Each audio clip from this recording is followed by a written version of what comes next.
What a time to have an itch on my ankle when I'm already strapped in and would have a hard time reaching down.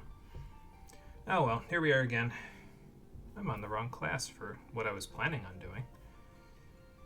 Oh well, I can switch it when I get back.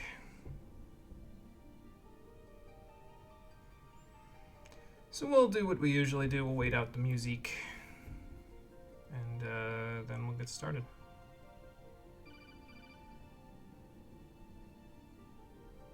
There's my mobile live dashboard. That's a good sign.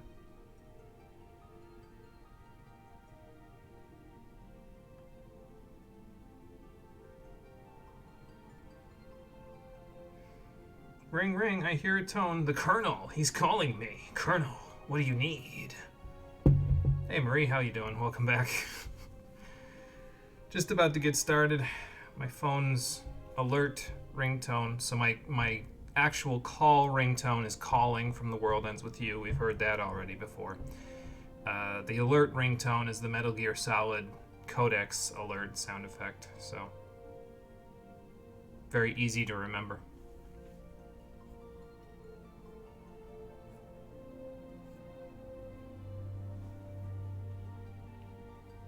Thought it sounded familiar? Yeah, that's what it is. So it is very mimetic, to coin a phrase from Metal Gear Solid itself. It's very mimetic because it's one of those things that you hear it and you're like, no, I know that from somewhere, you know. So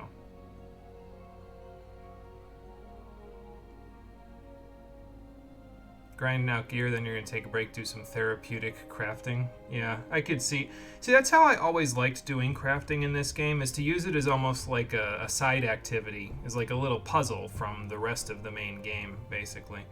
It feels like that's the niche for me where crafting works the best, where it's kind of like, okay, let me take my mind off of this for right now and do this little puzzle, because, you know, then it can give my mind a break from all the mechanics and everything else and just be like, okay, get the quality up, get the progress up. What's in front of me is what matters, you know. So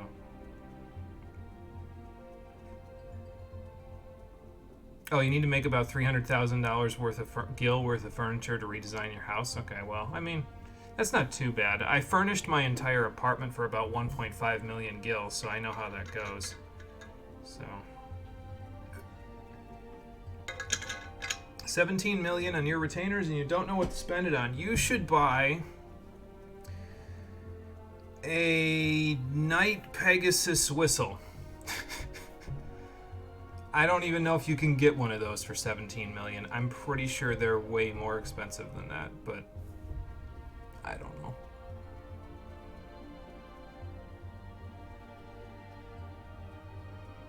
Of course, that's assuming you don't already have the Night Pegasus from doing Palace of the Dead, so, you know. You banned that since you plan on doing Palace of the Dead? Okay, yeah, that's fair too, yeah. You should buy... I don't know, what other mounts are expensive on the market board? You should buy one of those. It's too bad you can't convert your MGP or your gil to MGP, or you could buy one of the mounts that I think they have one that's like, what, 4 million MGP now or something? I forget. I haven't bought anything with MGP since I bought the car. So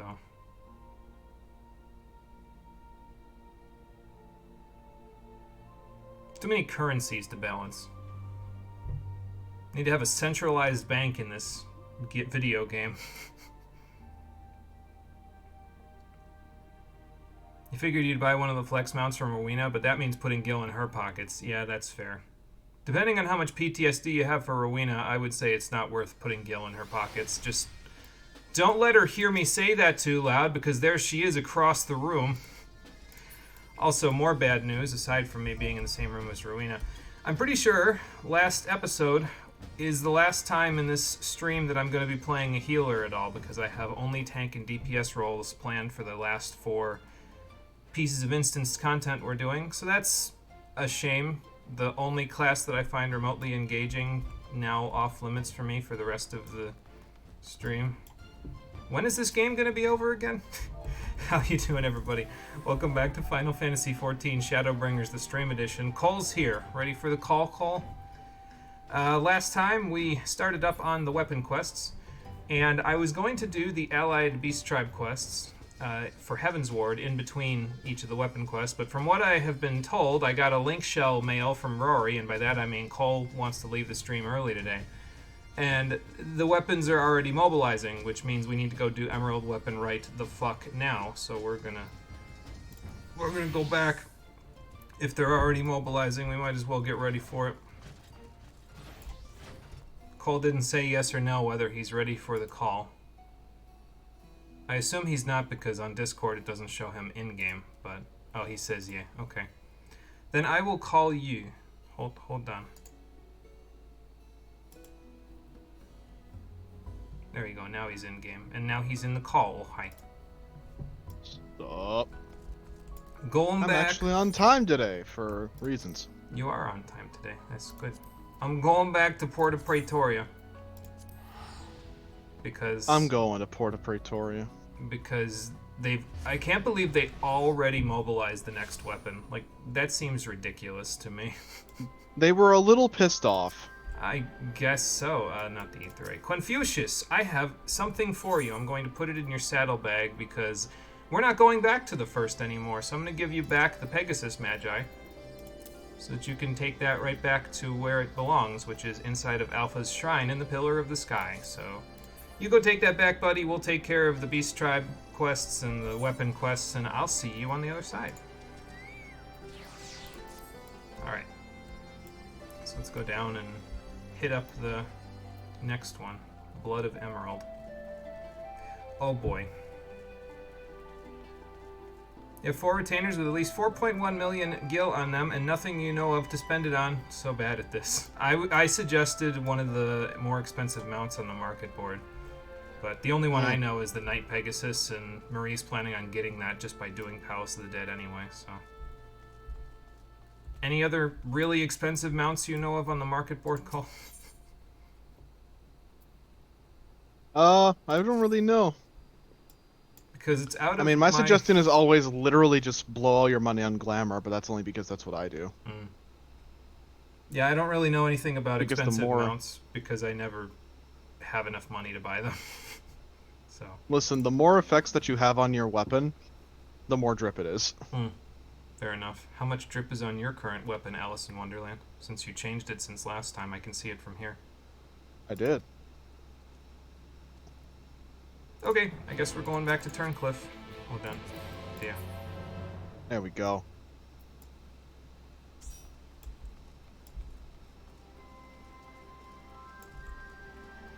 So now we get to see how long each weapon quest is, so I can see whether we're going to alternate between doing this, then the Heavensward Allied Beast Tribes, then Diamond Weapon, and then the Stormblood Allied Beast Tribes, or if I'm just going to be doing both in a row for the Allied Beast Tribe quests.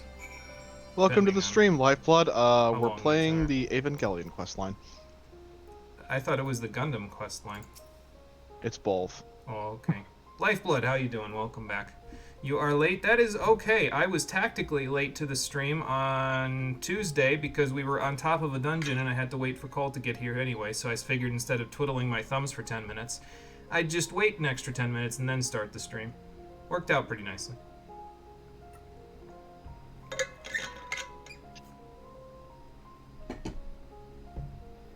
Don't know what to do there. Don't worry about it. We will handle this. What this quest line is. Basically, in the time that you've been gone, we killed Elidibus, and we got all of the Scions and Rory back to the source, so we're all back on the home planet now, where we're supposed to be. And we're currently in between patches doing a set of quests where the Empire is trying to kill all of us with giant mechanical monstrosities. So...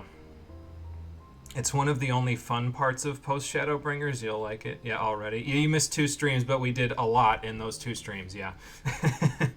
So, yesterday we started these quests, but this is a new set of... this is a new part of this quest. So, like, you missed the first part of it, but this is the second part, and then there's a third part. So... You should be able to mostly see what's going on as we're doing these. Sid's Evangelion. back. Evangelion mixed with a Gundam plot, from what I understand. I don't know, because I haven't watched Evangelion in like 20 years. And I don't remember the last... No, the last Gundam show that I watched was G Gundam, so that was also about 20 years ago. So there you go. How did they manage to cover their tracks and mobilize in the past, like, 2 days? Be writing a bit on your stuff during this? Alright, sounds like a plan, Lifeblood. Just poke on back in to see if what's going on, if you hear us screaming in the background. There you go. Okay, so I guess the third one is the Emerald weapon. Fair enough. Are we completely done with the first? Yes. We will not be going back to the first for the rest of the stream. Everything will take place in the source now. So, we took care of every single thing I wanted to do in the first. Sounds like, do we know where it is yet? Because it's probably about time for us to go kill it. And hopefully steal the pilot before they can oversoul. You know. Oh. Okay. Yeah, that makes sense, considering what Emerald Weapon does in Final Fantasy VII. Although mostly it just sort of wakes up and then just flies around on the ocean... Well, swims around on the ocean floor forever, so... By the sunken Gelnica, or Gelnica, depending on your pronunciation. I usually say just Gelnica. You're checking the market board? There's an emote called Insufficient Petticoats. You must have it. That sounds interesting. Also, there is a mount that's like 17 mil. Okay, well, there you go. So, we're missing 3 Omega class weapons. Ultima class weapons, not Omega. Like, they can't transport across dimensions, but they have lots of heavy ordnance, as you will see in the fight that's coming up soon enough. So, and I guess they're transporting this one to Eorzea by boat or submarine, I suppose. The boat. So which facility do you think it was sent to, Sid? Well, Castrum Marinum would be closer. Also, this is the first I'm hearing of Castrum Marinum. Maybe you should have told us about that earlier. But that's in the Rotano Sea, which is directly above an ocean fishing trip that I've been on, so that's terrifying. And then Castrum Occidens, which, yeah, we kind of dismantled that place already, so. Were known to harbor remnants of the 14th. Castrum Occidens is pretty damn empty now, unless you look into the fact that there's MMO mechanics. And those assholes respawn every 90 seconds. Okay, sounds like a plan.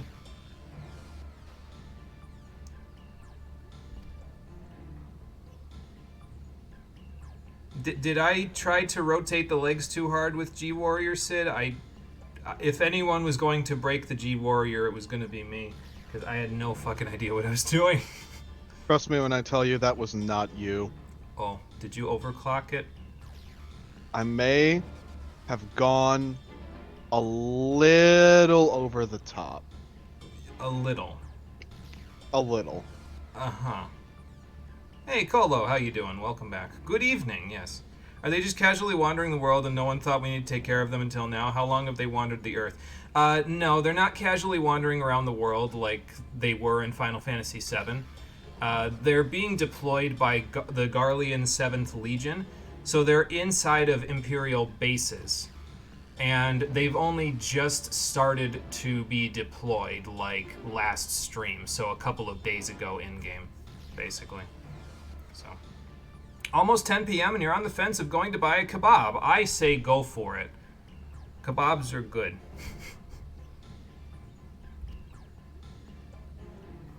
Love how once you've done enough shit in this game, you start to understand the geography of the world. Yeah, like, you start to pick up on certain terminology, and it's like, oh, wait a minute, I've been above that.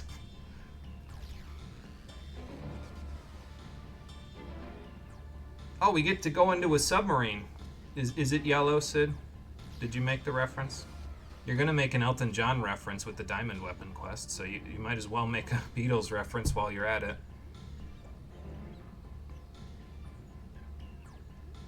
Not a fan of confined spaces, Valdolin? Alright, fair enough. Gaius, it's you and me. Let's do this. Night Pegasus is 12 million on your server. You could buy one. Could, but should you? Should you is the question. Oh, we're going to Vesper Bay, and here I am without any Vesper Bay Aetheryte tickets because I played A Realm Reborn before those were introduced to the game. Oh, we're here. Never mind. Welcome. That was easy. Staples button. That wasn't a Staples button. Oh, okay. What do I need to know? Yeah, they're probably like Magitech hands. We've dealt with those before. And Eyes in the back of your head? I mean, I can pull the camera out pretty far. Okay. You know where the dry dock is, Gaius, because you've probably been in Castor Marinum before, so... Yeah, fair enough. So, again, why don't we sneak in as undetected as possible and then just kidnap the pilot? I feel like that would go far better than letting them get into the mech. I know we don't know where the mech is, but for fuck's sake, just take the pilot hostage. I'm not above it. If it means that less people die, rather than just... This is like Vegeta in the Cell Saga, letting him power up to his perfect form and then fighting him. Like, we could we could just avoid the fight altogether. Okay, so you'll stay in the yellow submarine while I go fight the emerald weapon. Fair enough. Because Castor Marinum is now accessible. Each weapon is its own trial, so it's not a full dungeon, it's just a boss fight, basically. So, kind of like, similar to how the Omega raids were all just 12 boss fights for each section. This is like 3 boss fights in a row, basically. So. By the way, I've come up with some interesting lore for you. Have you now? Yes. Can't believe you're witnessing a possible hostage crisis. That's not good. Oh boy. I hope you're okay there, Colo, because that's not a good thing. You just saw a mini Vivi. Yeah, he's called Gigi in this game, but it's a mini Vivi. Yes. He is Cole's son. Also, Correct. again, Cole is Alice in Wonderland. So Oh, you fun meant fact. in the game. Okay, gotcha. Sorry. Okay, Cole, go See, ahead. it's funny because, like, the outfit that I'm wearing that I've come up with in the lore is that if you remember, Rory is from a very specific subsect of Lalafels that were in the empty and surviving off Allegan technology and basically whatever was left there. So they built the steampunk city, so her black mage outfit is actually, like, culturally appropriate for her. Nice. I just assumed that she had been living off of scraps in the first for so long that she was like, fuck it, I'm gonna splurge. But this works too. Goes to Ishgard, blows all of my money in the Machinist Guild for them to build me a perfectly optimized black mage outfit. I mean, that makes sense. Your country's safer than that? Okay, well, good. Glad to hear it. Let's get this bread. Alright, Cole is ready. Jimmy's Warrior of Light is not the one that is written into the story. No, absolutely not. Not in the least. They can't. They Meanwhile, a can't do that to chocobo me. race is passed in the air. That was peak comedy. Yeah, just sort of... Just completely unawares. Alright, I'm gonna click Castrum Marinum now. You good? Yup. You have food? Mm-hmm. Okay, here we go. It's gonna take a little bit because, you know, we've got a tank and a DPS. We still need 2 healers. Once again, this is something I have not seen before in the game, so I will be completely blind to this, very similarly to how it was with Omega.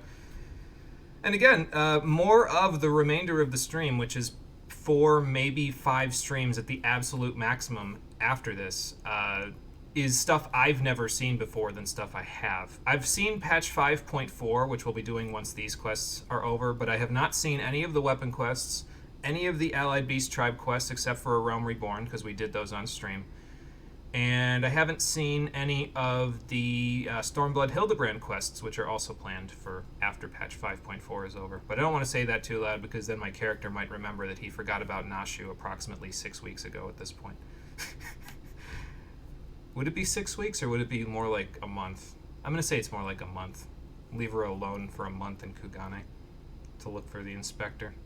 I guess she'll learn the culture a little better because she has to. I'm going to feel so bad once we get to that part and be like, God damn it. You just get back and you're just like, wait, wasn't I supposed to be doing something here? Now she was just asleep in a corner and has been hibernating for a month. Fuck! Are the Scions still relevant for the rest of the story? So, which ones are going to show up for the rest of the story?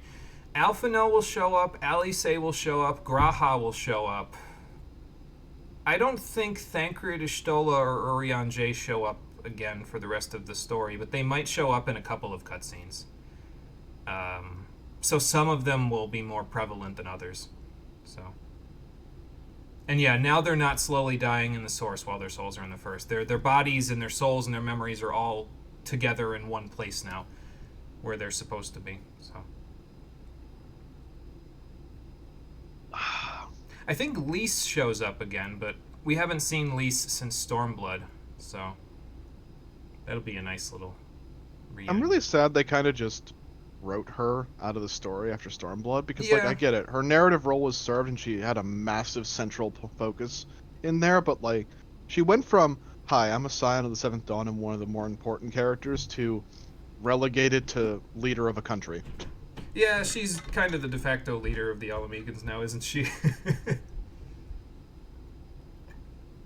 And people didn't have faith in her at one point. That's a shame. Think Ishtola does show up since Alphinaud kind of said too much? Okay. Yeah, actually she might show up because I think if I remember right, patch 5.4 is the one where we go see Matoya again, right? I think that's right because we're going to cure tempering. So, yeah, she would show up because that's her teacher. It's fair enough. Oh god, I remember that scene.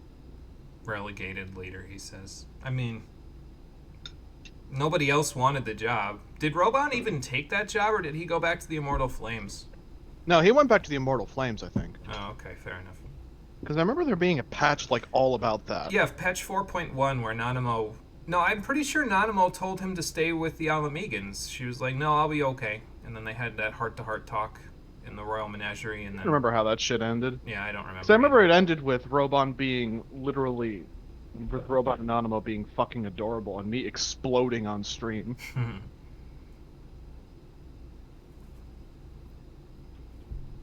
And then Alphinaud said so much, you actually facepalmed and said, bruh. Well, fair enough. Guess we will, I guess we'll see who ends up showing. I know at least Alphinaud, Alice, and Graha show up more prevalently in the next section. Alphinaud casually almost digs his own grave. I mean, really, honestly, Alphinaud's mostly coming along because Alice is going to force him to come along, but, you know.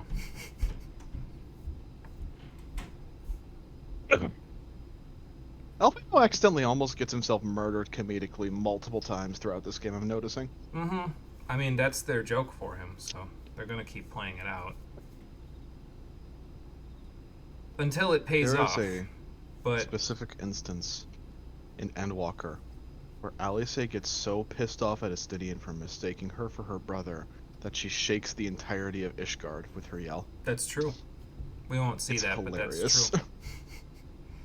Alphinaud has grown, but he still felt fear. Regularly puts his entire leg into his mouth. Yeah, he should really stop doing that. That's a bad habit on top of being very anatomically difficult. He just learned it from Estinian, that's all. Yeah, fair enough. Estinian never was one to mince words. Even if it would serve him better. You know what I find to be the most amusing about Estinian? What's that? Fucking literally central character in Heaven's Ward. Goes from being this dragoon vagrant. He tries so hard to be badass and he's successful, but whenever he's around the Scions, he just turns into a comedic relief character. Like, he is incapable of doing badass things when he is around the Scions. That's because we just create a black hole where people are just less good at their jobs around us.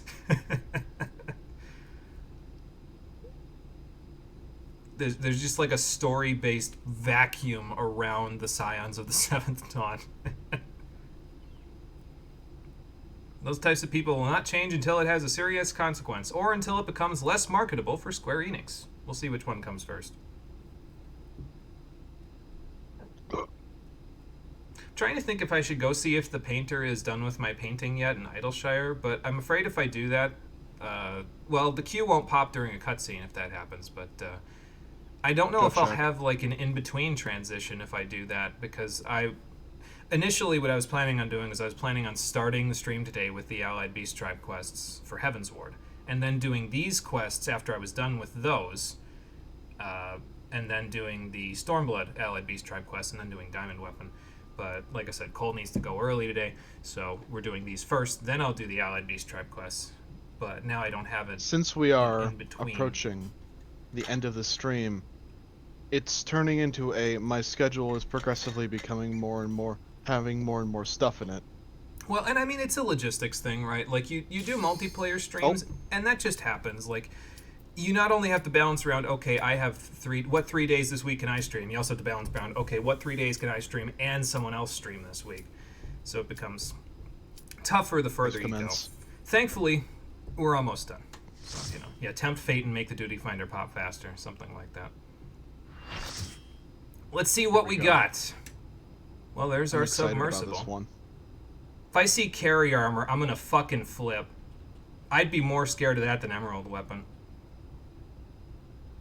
I also kind of want to see Airtom Storm, but I also kind of don't, because Airtom Storm in Final Fantasy VII does more damage the more materia you have slotted into your character, and I know that's not how it's going to work in this game, because Final Fantasy XIV is creatively bankrupt in the mechanics department, so no. I'd be disappointed if Airtom Storm showed up. Anyway, Emerald Weapon, hello. Back to big fat tacos again. I guess I'm side tank again, as usual. Have I main tanked anything since I'm we gonna started let you this? main tank. Actually, no, you're not playing tank for that one. Fuck. I was gonna say I'm gonna let you main tank fucking. What the hell is it? Diamond. Oh, okay. So I'm not tanking for that one, so.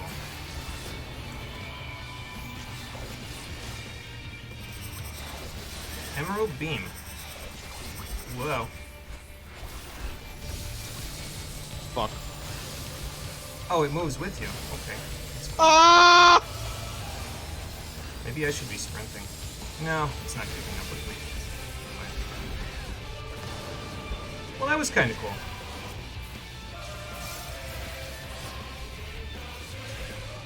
Magitech. Magnetism. Who knows how magnets work? I don't. Oh no. Oh, that's a mine right next to me. I fucking love this track so goddamn much. Oh, I gotta run. Yeah, because it's gonna pop off. Yep. Okay.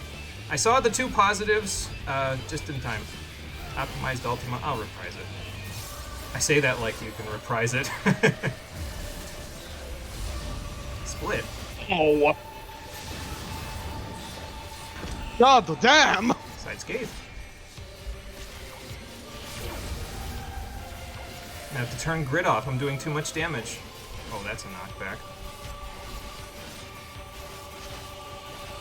How is it possible that I'm doing more damage than the main tank? And I'm not even in, like, optimized gear. Oh, going the other way this time. Okay. But my salted earth.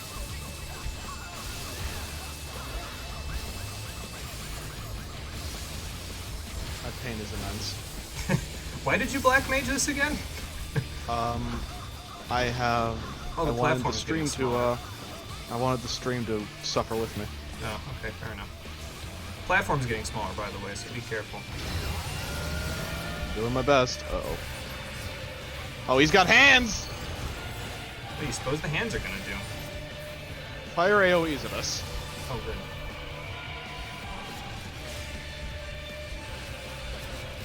I can handle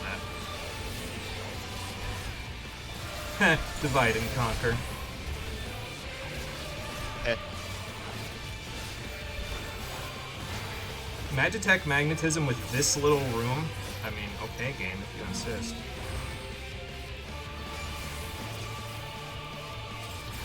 Welcome to Thunderdome.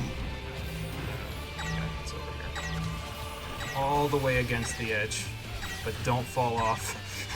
Yeah, because you can fall off. Oh! Pulse laser! Hey, as long as it's not cocoon laser, we'll be okay. That's a different game. We'll be playing that one later.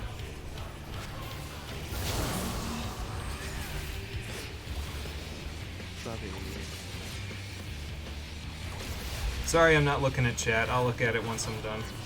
Emerald Weapon makes me want to pay attention because he was pretty hard in Final Fantasy VII, so...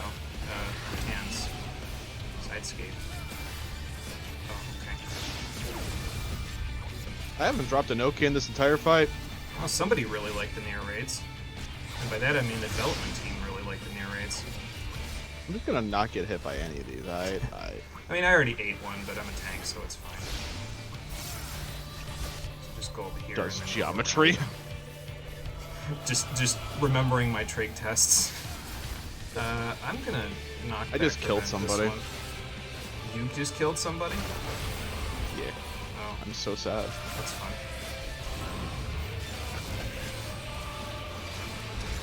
I'm not sure you killed somebody though. I'm pretty sure they did it to themselves. I like how Cole is yelling for his life. Yeah, well, you know.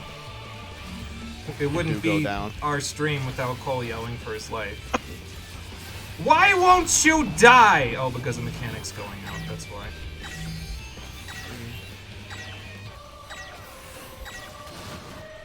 Hit him with a thunder. He has to reform before he explodes. Oh, good, my Vuln stack's gone. Oh shit. Field. Dark Missioner. Whoa. We've been light party. Oh, you're gonna love this part.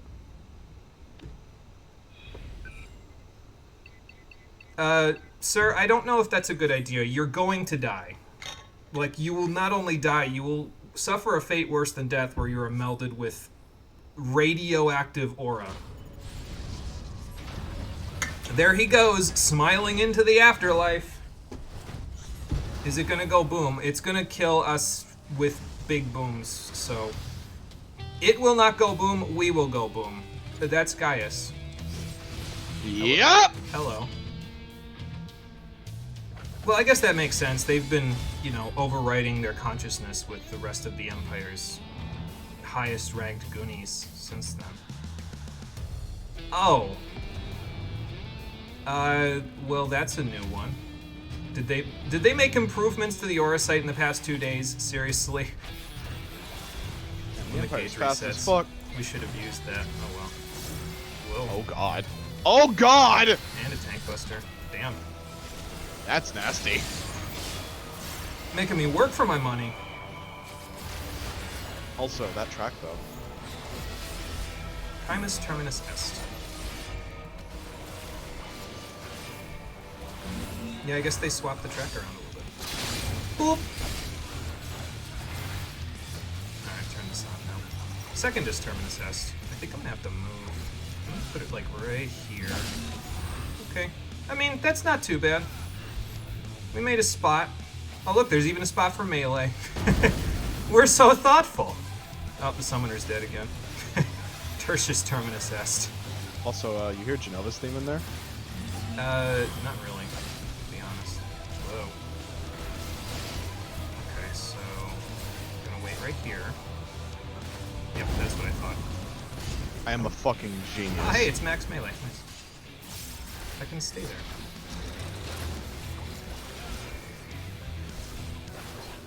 I love how with Black Mage's rotation, you can literally just restart. Do you use Xenoglossy yet? No. You should use it right after Foul, because Foul's instant now. On my blood weapon window. Oh, okay. Rank and file. On my bar. I don't. What? It's pretty good. It's an 800 potency skill. Is this gonna... Hang on. I think I see it, but yeah, okay. I see it. Fuck, I don't see this one, though. But I'm only gonna move into one, so I only get hit once. I didn't see that one. That was my bad. Oh, I have the aggro, too. I should turn that off. No, I do have foul on my bar. Okay, so it's here. Okay, I see it this time, I think. I gotta stand closer to him so I see it. It's kind of hard to see. I guess he moves to it, but by the time he moves to it, it's too late, so... Thank you for the searing light. Wonder if they got, oh, my salted earth. What's his face? This track has no right to be as good as it is. Wonder if they got that guy from the Black Mages to do the guitar in the background. It kind of sounds like him. I'm gonna dark finish this.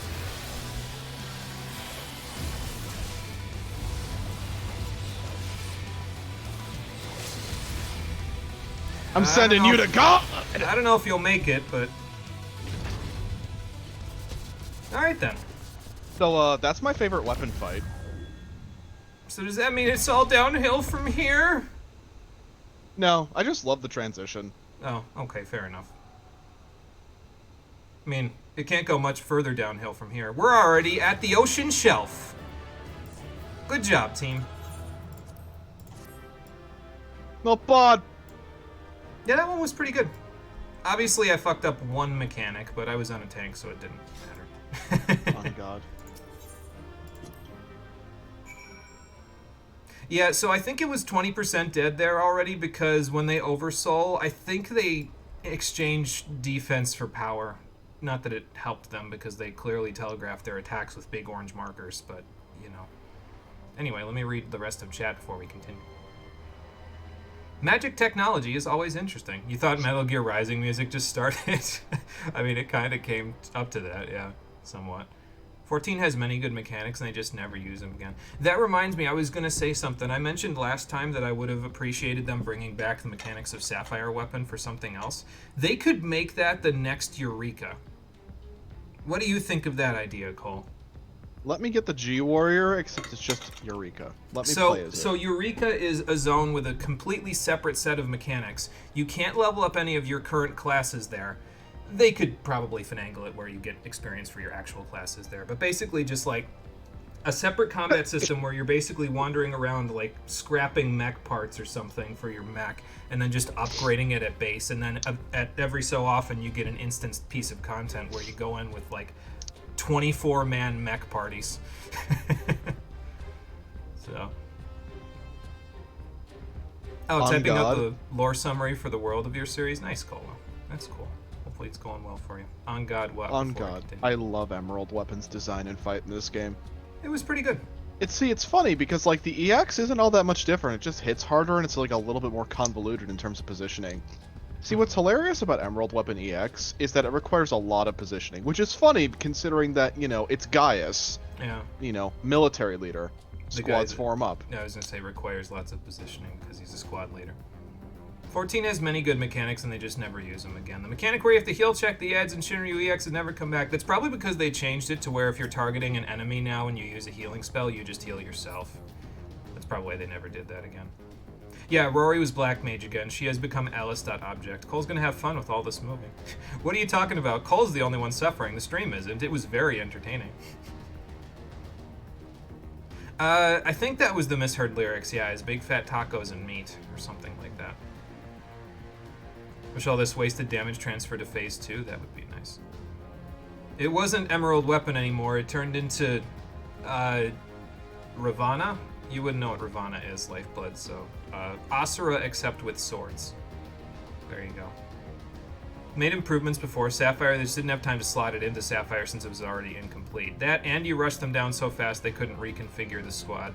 Yeah, the squid, yeah. Also, why is this theme so good? Done this fight like all of 2 times. Yeah, tank privileges were OP. I was like, I can flex that a little bit. It's fine. I'll just take a couple of hits. But I had it on the second time seeing that mechanic, so at least I understood it at, you know, after. Like that boss's design, you hope Konami at least re-releases Rising. I heard something from, I think Quentin Flynn or something, the voice actor of Raiden, said he was gonna. He said keep an eye on this space for the next few weeks when they were talking about like Metal Gear Rising on a social media post or something. And I don't think we've heard anything since, and that was like a couple months ago at this point. But I don't know. I guess we'll find out. Maybe at E3. Are they being told they have 72 virgins waiting for them at the other end of the gates of heaven? Because, I mean, he's a Gundam protagonist, and from what I understand, Gundam protagonists are just as thirsty as every other Japanese male protagonist, so...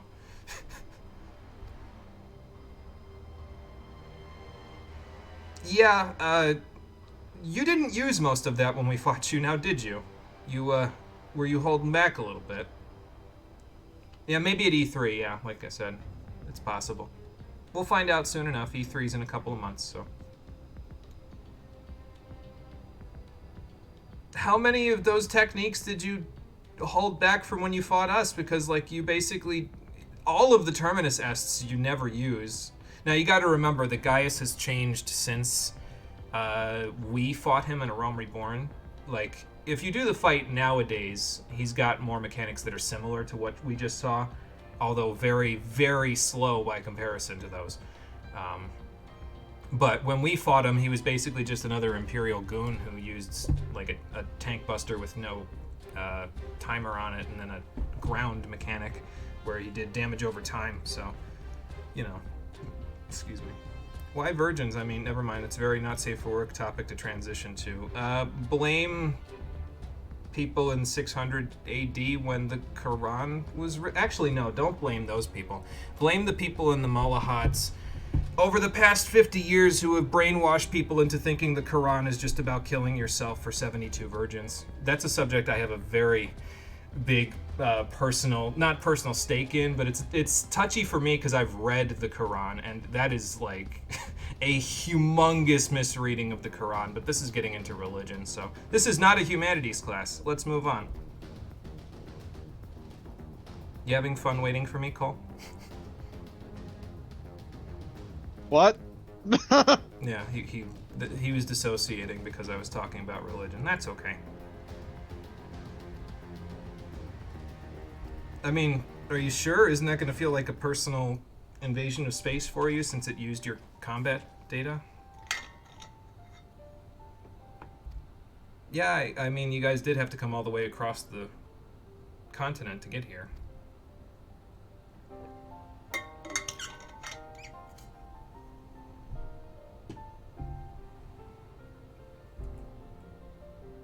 Nothing good, that's for sure. Which is why I'm going to be doing it on Summoner, so I can ritually die in order to complete the circle for myself, because I have to die on Summoner at least once in every fight I use it in. So...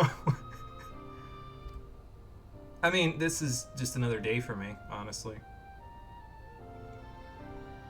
Oh, well, I mean, I'll take that over there being another weapon there. So... Gaius, he would have done that anyway because they would have shot the emerald weapon directly at Eorzea, and we would have had to fight it anyway. So... Are we going to use the weapons for the Resistance? Well, Cole and Sid already... Well, Rory and Sid, I should say, already built a Gundam for us to pilot around in the last episode using the previous weapon, so... That's like, not in the game's context, though. That's in our canon. So... The canon.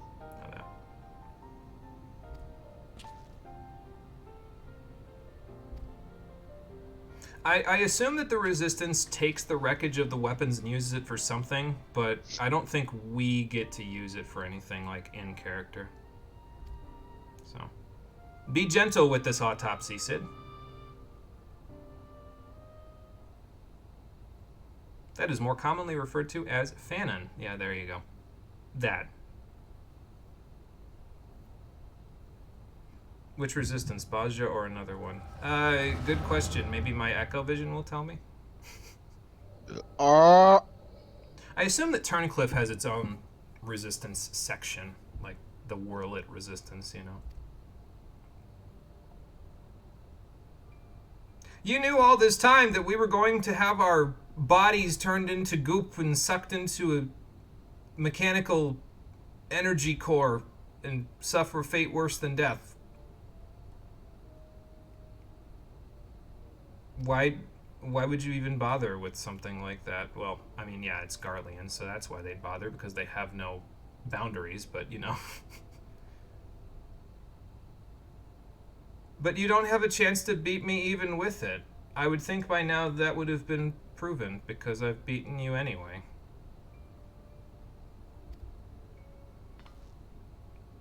Well, yeah, she'd try to stop you. You were all in the same orphanage and friends with one another, and now, well, that is the burning question, isn't it?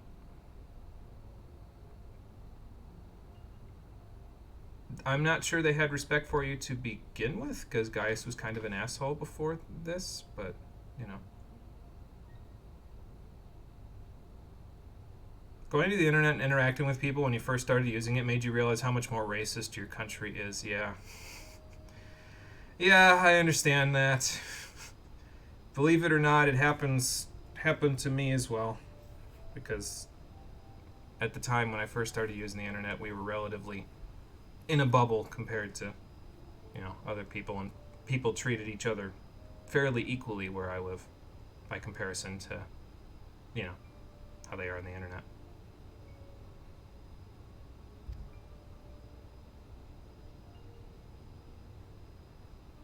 We will become the strong and protect those who can't protect themselves by killing ourselves and fusing ourselves with robotic Orosite bullshit. How are you going to lead the people if you keep doing this? None of you will be left to lead. See, like, I feel like I'd be more on board with this as a plot line if there wasn't a disconnect between this is what we want to do and this is how we're going to do it. Because, like, none of them will survive after this to lead the people if they keep using Oversoul. They will just die. A very painful death. So.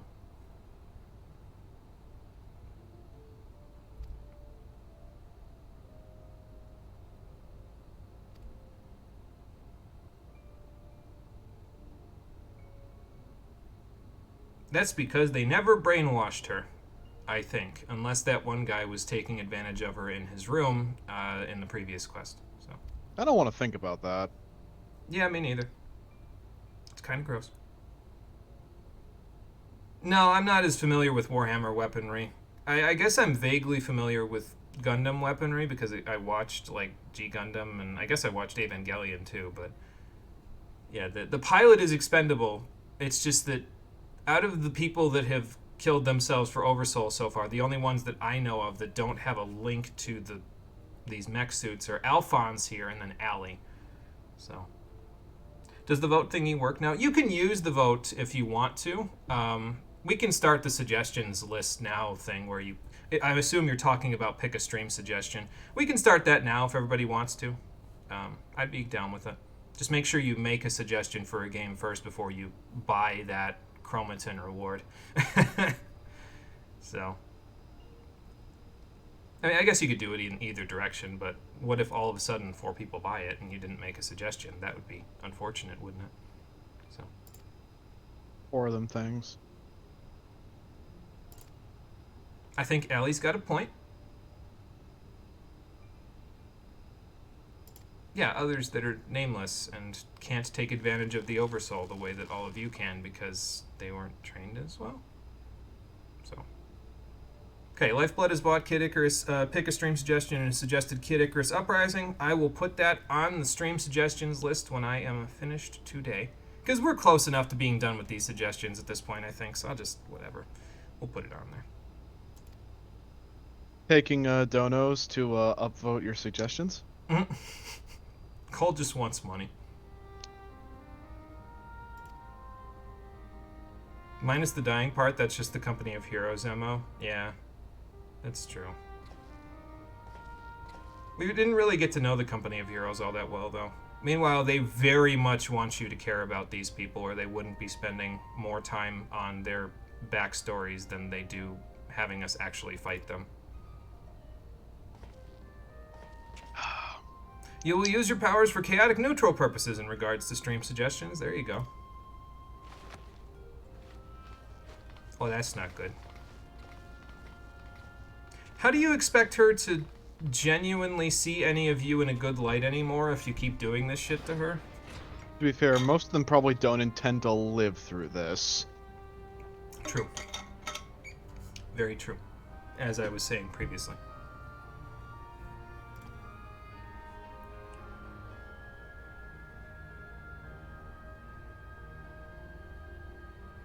Okay, well, at least we won't be forced to watch this person that you want to save from, you know, being turned into a monster unless they already programmed her and she's like a sleeper agent or something.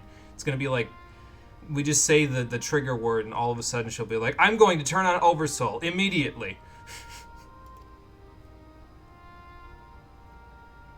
Okay. Yeah, I think that's the problem so far, Lifeblood, is that we don't really know any of these kids. Like, we've seen them in these Echo Visions, and they definitely want you to care about them, but they're not.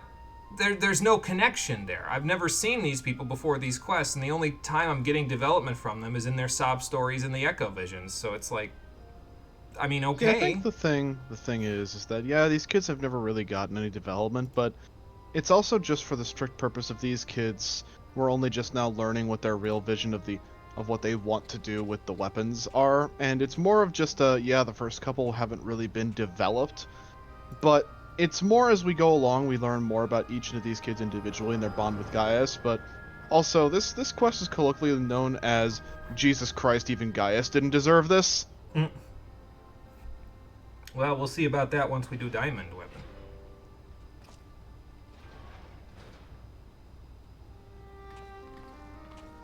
And there she is.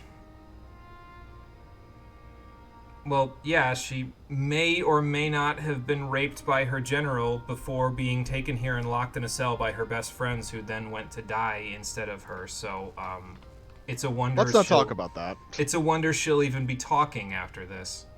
She would not be very emotionally well adjusted after all of that. Sounds like we need to take her to the Immortal Flames and get her some therapy sessions. Or the Maelstrom or Twin Adders. I guess whichever one's closest. Right, we're gonna need all three. Maelstrom's pretty far away, though. I think the Immortal Flames are pretty close. So, by your powers, you mean that you'll use all 325.6 thousand chromatins you have to help suggestions along if you think it'll be fun to watch. There you go. Sounds like a plan, Marie.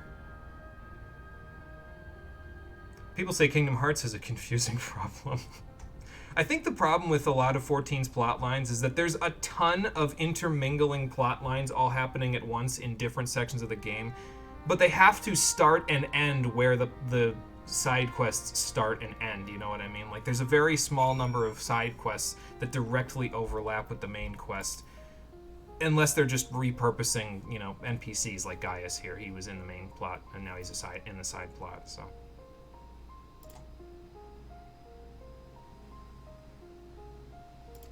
Yeah, well, fair enough. It's probably best if we let her, you know, come out of her shell on her own, then. Nomura's on crack, you swear. If you got these Echo Visions before they die, it'd have more impacts. I still wouldn't really know them. I mean, I guess I'd learn who they were before I had to go kill them, but... I don't know.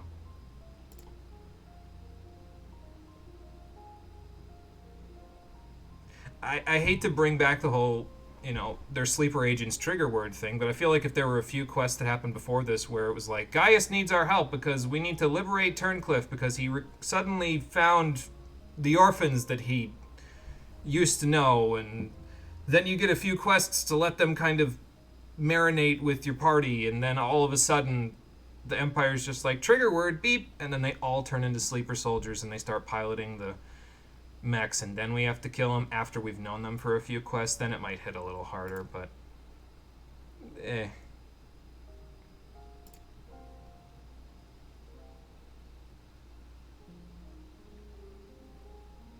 Oh, good. There was, in fact, emotional and sexual abuse going on there. Fantastic.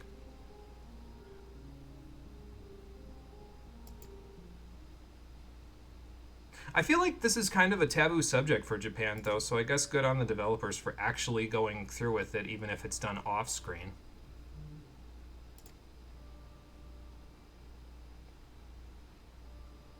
You know, the mobile Final Fantasy had a great story. Which one was that? Was that Brave Exvius? I don't remember the name of Exodus. it. Brave Exodus? Okay, that one. I never played that one. So. Don't know why the hell they didn't call it a fucking Brave Exodus, but Yeah, Brave Exvius, that's it. Okay. Final Fantasy likes doing that plot part backwards, and that's why it fucking fails to you. At least the more recent ones have that similar problem, you know? Like, they like spectacling you and then explaining their way into the spectacle making sense rather than the opposite way. But, whatever.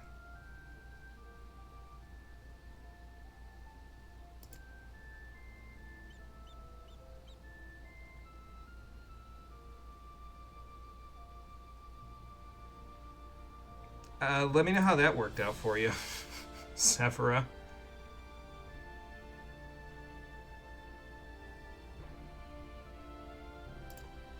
Like, regularly beating you half to death. Yeah. Well, as you should have, considering the 12th was completely decimated or arrested after Alamigo.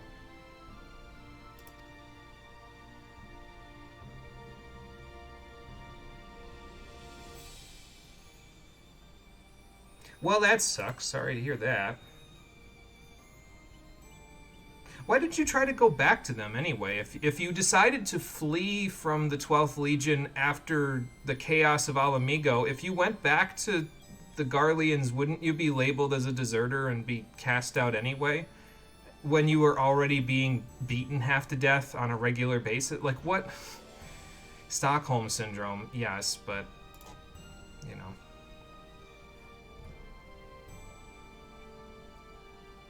Does it, Gaius? Because you weren't, I mean, you never stooped so low as to be abusive to people, but you weren't exactly a shining beacon in the dark yourself, from what I understand.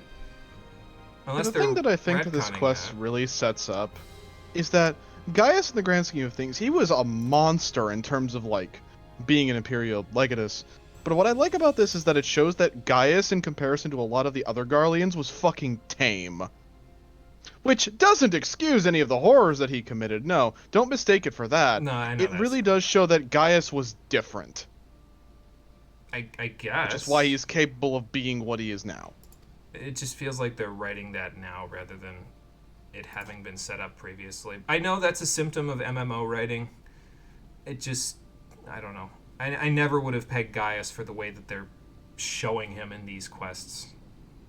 Like, I never would have said, oh yeah, he was actually pretty tame compared to most of the people. Most of the people that do this are absolute goddamn monsters who have no shreds of humanity left.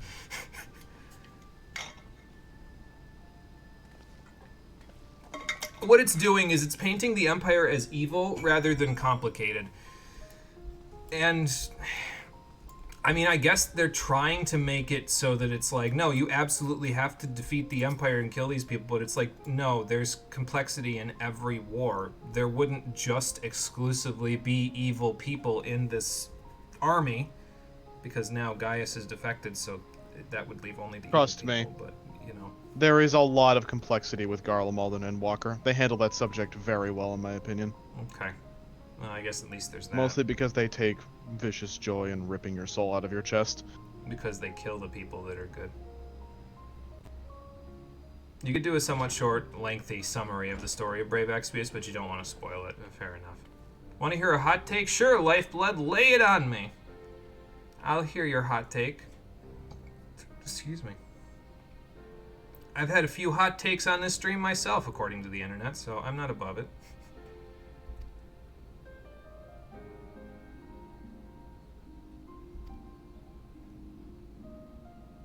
I was going to say, I don't know if this is entirely your fault, Gaius, unless you were overseeing this whole Oversoul program before you left.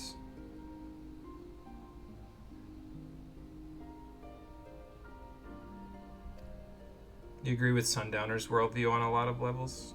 You mean the guy that did brain research on children? That is a hot take. I gotta fully remember what Sundowner's worldview is, though, in order to really, like, cement the parts that you agree with and the parts that you don't. So, I'll think about it as I go, and maybe it'll make more sense.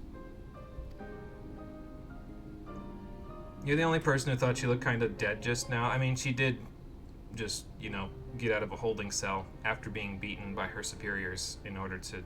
and then saw one of her best friends dead, so I wouldn't be shocked, A little bit worse than best friends. I'd say it's more like family members. Yeah, I suppose so, because they all ended up in the same place and they grew up together and joined the army together.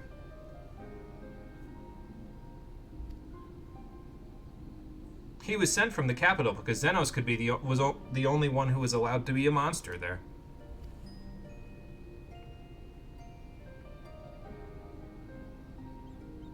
Well, he was a specialist in being cringe.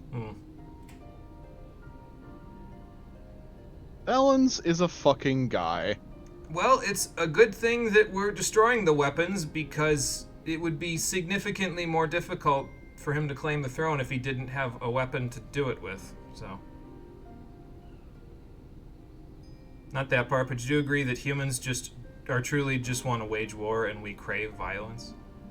I feel like violence usually is a means to an end as an outlet for people not getting what they want out of something. So sometimes people turn to violence as that. And in a way, I feel like civilization needs to evolve beyond that to the point where violence is, the last resort for something. But that's just my worldview. I'm a pacifist, so you know how that goes. And again, pacifism is not, I won't fight for anything, period. Pacifism is, I want to protect the peace of people by the means that I need to. It's just that I choose to do violence only as a last resort to protect that peace, So that was probably putting more words to it than it actually is, so.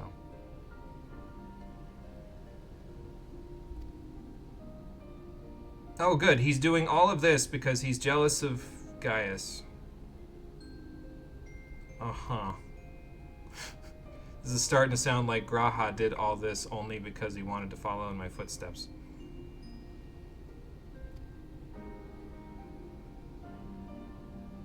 But they could have been at the same imperial rank, right? Like Gaius wasn't, he was a Van and there were other Vans, and Valens is a Van now, so couldn't they have just been equals?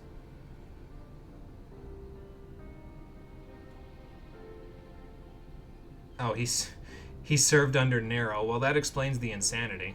Doesn't explain the sexual violence, but it explains the insanity.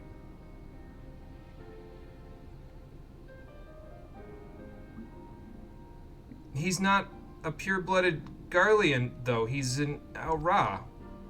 Wouldn't he get flack for having that opinion? Because the Al-Ra are from the Azim Steppe and north of that, which is not Garlemald. What? Alright, anyway. Enough questioning. We're going to have enough to talk about when we finish these quests, and we have to talk about the music of this game. Drinks heavily. Again, I'm going to give my opinion very civilly. It's not going to be a painful conversation.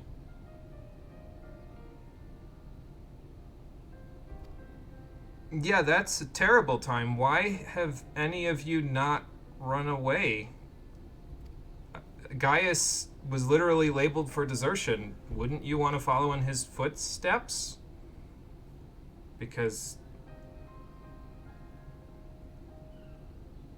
I don't understand.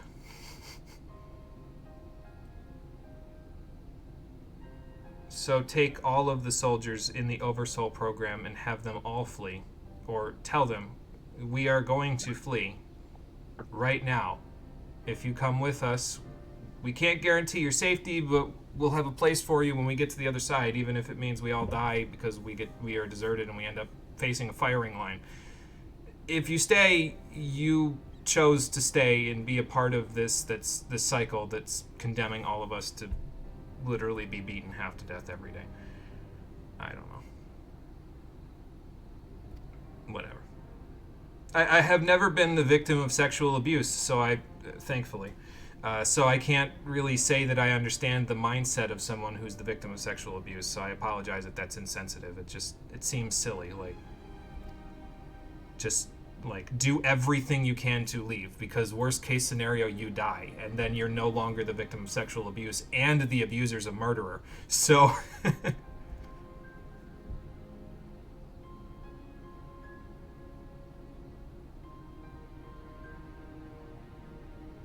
So you say that, and then you condemn yourselves to a fate worse than death by fusing with a machine.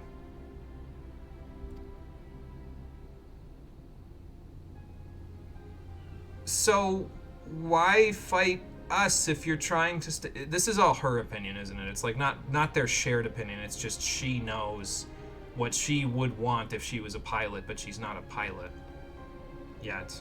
I don't know.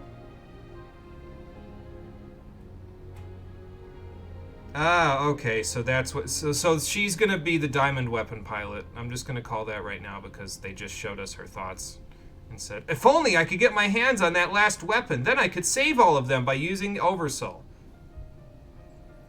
No one learns in this video game.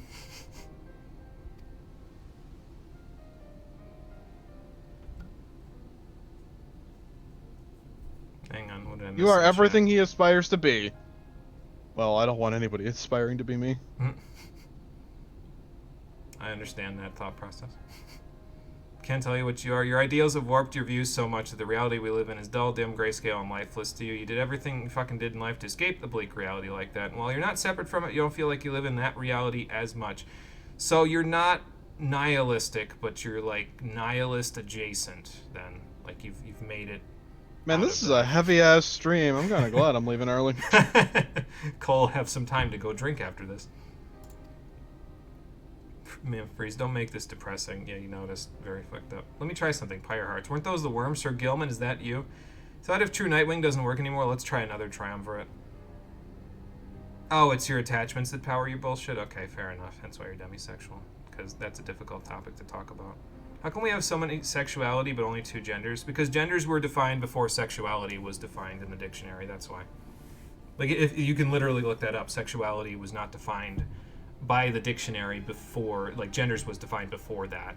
So, sexuality came out as a definite, they defined sexuality formally in, I think, the 1890s, when sexuality was starting to become more pan, and by that I mean more broad. So, yeah.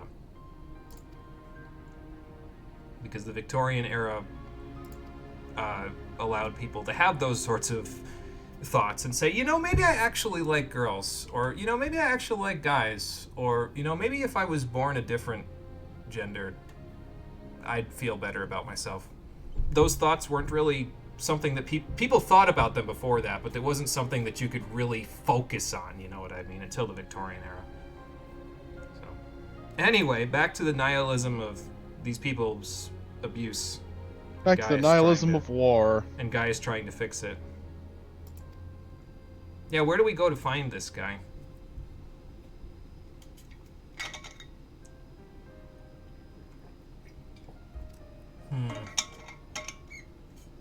Yeah, I was gonna say, so that means we need to keep going after this. I can't believe there's another quest after this. How many cutscenes are gonna be in that quest? This is one quest and it's taken an hour. I mean, granted. Trust me, the weapon quests are long, meaty, and just generally fucking filled to the brim with content. I mean, obviously we're gonna finish them all up. It's just, holy shit. The Warring Triad I fit into 1 3 hours long stream. Content's gotten a little meaty since then. Well, this needs to be done before April Fool's, so. What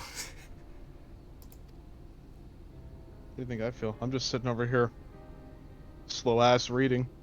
I'm already through the cutscene. Yeah, that's because I'm a slow reader and we go on tangents a lot around here. Anyway, let's make sure she isn't the victim of sexual abuse again. This will be a change for her. When somebody says they want to be like you, thank you, but please reconsider. Yeah, especially in our line of work in this game. Problem is that you're nihilistic about a lot of shit. You just recently learned what that word means. So it's not bad necessarily to feel nihilistic at times. It's just if you feel constantly nihilistic about things, you may want to seek help about it. And I know exactly what you're going to say to that, Lifeblood. You could say, or I could pay nothing and just deal with it or something like that, because you've said that before. But yeah, if you feel constantly nihilistic, you need to reach out about that, because that's not a You'll be normal happy to know feeling. that the quest finish marker is directly after you're done with this cutscene. Yeah, but there's one more after this. Before Diamond Weapon. So. Which we can do during Diamond Weapon, because I'm utterly convinced that Diamond Weapon is going to take us an entire stream. Diamond Weapon is a lot. But Like Diamond a lot. Weapon is one 10-minute long fight. How many cutscenes are going to be there? 2 hours worth? Oh no. This is gonna take that. this is gonna take 5 streams rather than 4 to finish it, isn't it? No, it's just it's a lot. Anyway, back to Porta Praetoria. We'll do the next quest because it was in the same patch as the Emerald one. So I have to go though. Oh, okay. So we won't do it because Cole has to go. So just finish this one and then head on out. I'll go do the Allied Beast Tribe quest and then we'll continue after. You know what? Here's what we'll do. Okay. So we'll finish this quest. You go do your thing. Then on Tuesday, I'll once I'm done with the Heavensward Allied Beast Tribe quest, we'll do In Memory. Then I'll do the Stormblood ones. So you can just unlock Diamond Weapon at that point and you can give me the screenshots while you're waiting. And then we'll do Diamond Weapon once we're done with that. Okay. So, a blow-by-blow account of Emerald Weapon? Sure.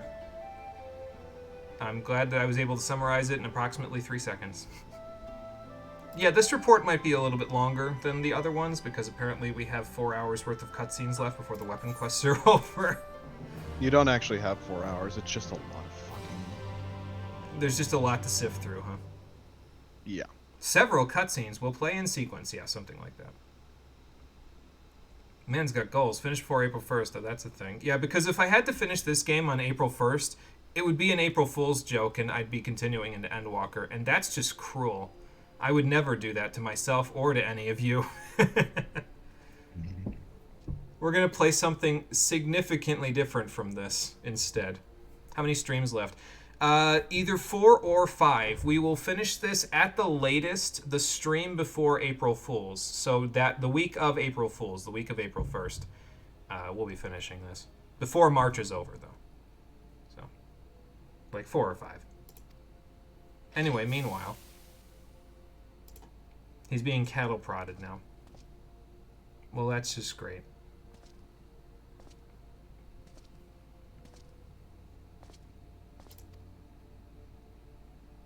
The end is in sight. They're making a child do this. Yes, the end is in sight. I can't wait.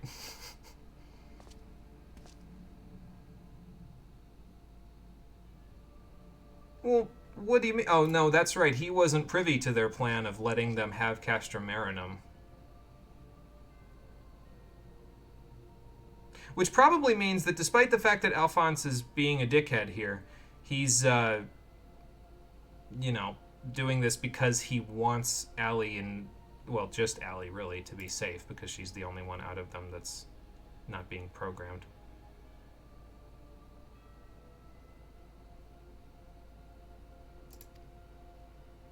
No, kid, seriously, it's fine. Take the cattle prod and shove it into Valen's face right now. You will become the best NPC in this quest line if you do that right now. That's not Valen's. Where's the Aura? Nope, that's Valen's. Wasn't he an Aura? Nope. Oh. I just didn't see him from the back then. Okay. Kid, use your reflexes. Right now. You have the chance. He is holding his face out to you. Cattle prod the fuck out of him, and you will die a happy child. And I will die a happy person. Actually, I want you to get I would be. I think about this stuff, and I think about the fact that if I was a kid, I would have cattle prodded this fucker right now. I would be a terrible kidnapping victim because I'd be kicking and screaming and biting and everything I could, and they'd have to kill me instead of get their reward. Not that anyone would ever want to kidnap me, but if they did. Okay, kid, seriously, just prod him. Burn out the bad. Right now. Do it. Let the dark side of the Force take hold of you.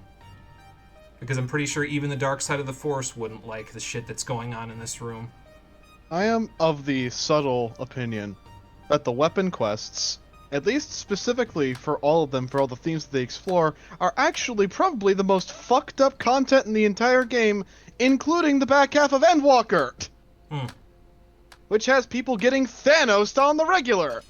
Yeah, but when they're getting Thanos on the regular, it doesn't humanize things, right? Like, this shit happens in real life. There are places in the world where children are regularly brainwashed like this, while some random fucker does paperwork in the next room. By insane people like this guy. Like, this regularly happens in the world, so it feels more at home because there are children who would do exactly what this guy said because they don't know any better, and they would look at him with a smile on their face after they just fucking tortured a man. So, have you seen North Korea? I was actually referring to the Mullahads again, but I mean, yeah, I guess it could happen there too. It could happen anywhere. I live in my really. own little bubble of reality where I don't think about these sorts of things, and when they're brought up, I let them slide through my mind like deeply like somebody going down a water slide, and I just don't think about them because thinking about them makes me want to be nihilistic, and that's not a good thing for my brain. I mean, honestly, that probably puts you in a better spot than most people who think about that stuff. So, Well, want to get under my near impenetrable rock? Yeah, hell yeah, Maria. You want to come under mine? I've got a near impenetrable rock myself. just have your rocks next to each other, so you can hide behind both if you need to. Oh, good, they're gonna use Xenos's. Wait, he wasn't even a Van though. He was a Yay, which I guess is royalty. But does that make him? I mean, I guess that makes him a higher rank than you just by proxy. But anyway.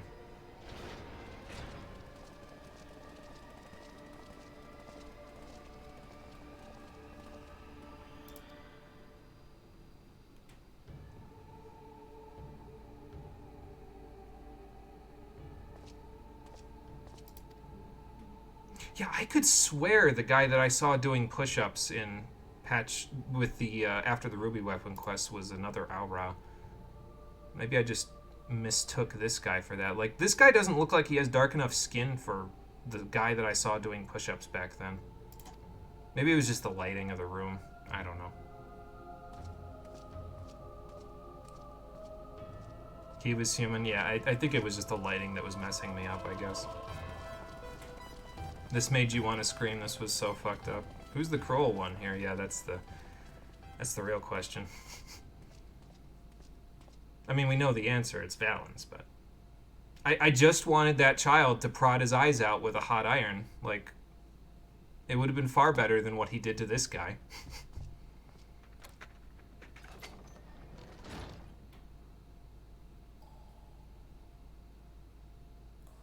I want to make sure I'm clear. Like, this is sickening stuff, obviously. Like, this is not stuff that you want to necessarily see happen to people. Anyone, for that matter. I just feel like it would hit harder if we knew Alphonse beyond. He's the leader of their little ragtag group of orphans that have to pilot these mechs.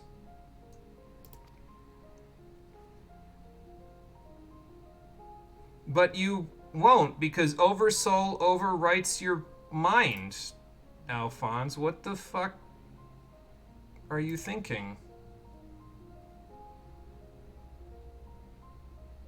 There's the disconnect again. Fun fact, that's the diamond weapon reflected into his eyes, which implies that they had that thing's model finished when this quest came out. Well, fair enough. See, my running theory for how these quests were going to end was actually much different from how they ended up turning out, which is that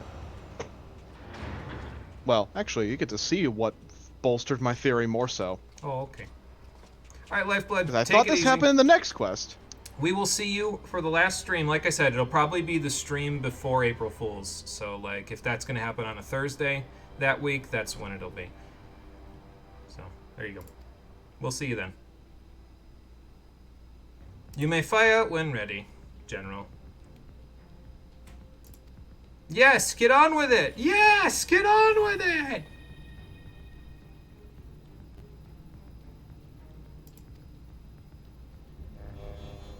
So you know what? I look at them doing that. Oh, okay, they just have some random schmuck in there now. Well, that's just great. Sir, you are going to die very painfully right now. But you know what I kind of want to happen right now is the exact same thing that happens when they load the Dawn Shard into the engine core of the Dreadnought Leviathan. 7,000! The count still climbs! 5 minutes later, the whole ship's blowing up while we run as fast as we can to get out of it. Oh boy. Yes, the ship imploding and then creating a cloud of ether the size of a small moon in the sky. Your rock helps perpetuate some things and may foist some willful ignorance onto you, Cole. Okay, there you go. I love willful ignorance. It's my favorite human trait. That is a dead man. You literally have no idea shit is happening 90% of the time. Oh, fair enough.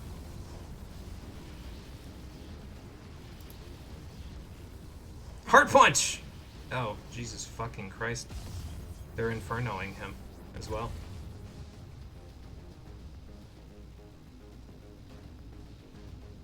Oh, they made his family watch too. Well, see, there's a point though where you just sort of go over the edge of the okay, well, you're doing this to be evil thing, and it's just like you're laying it on too thick. You know what I mean? Like, he forces children to prod his other soldiers while teaching them kindergarten rhyme lyrics from the fucking Brothers Grimm, while also making people's family watch as he tortures people regularly. Like, that's too much, okay? Like, I get it, he's supposed to be evil, but this is like, I find it hard to find that a person like this could live and serve a good story purpose outside of he's evil, kill him. Like, at least when Arden's an asshole, he's funny about it, you know? Like,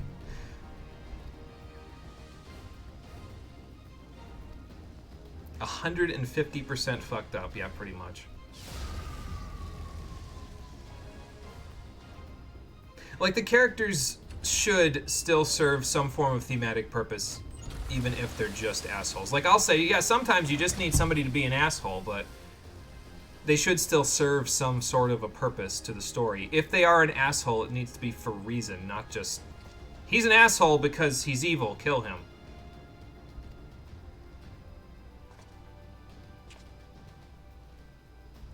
Yeah, it's gonna be his daughter, right?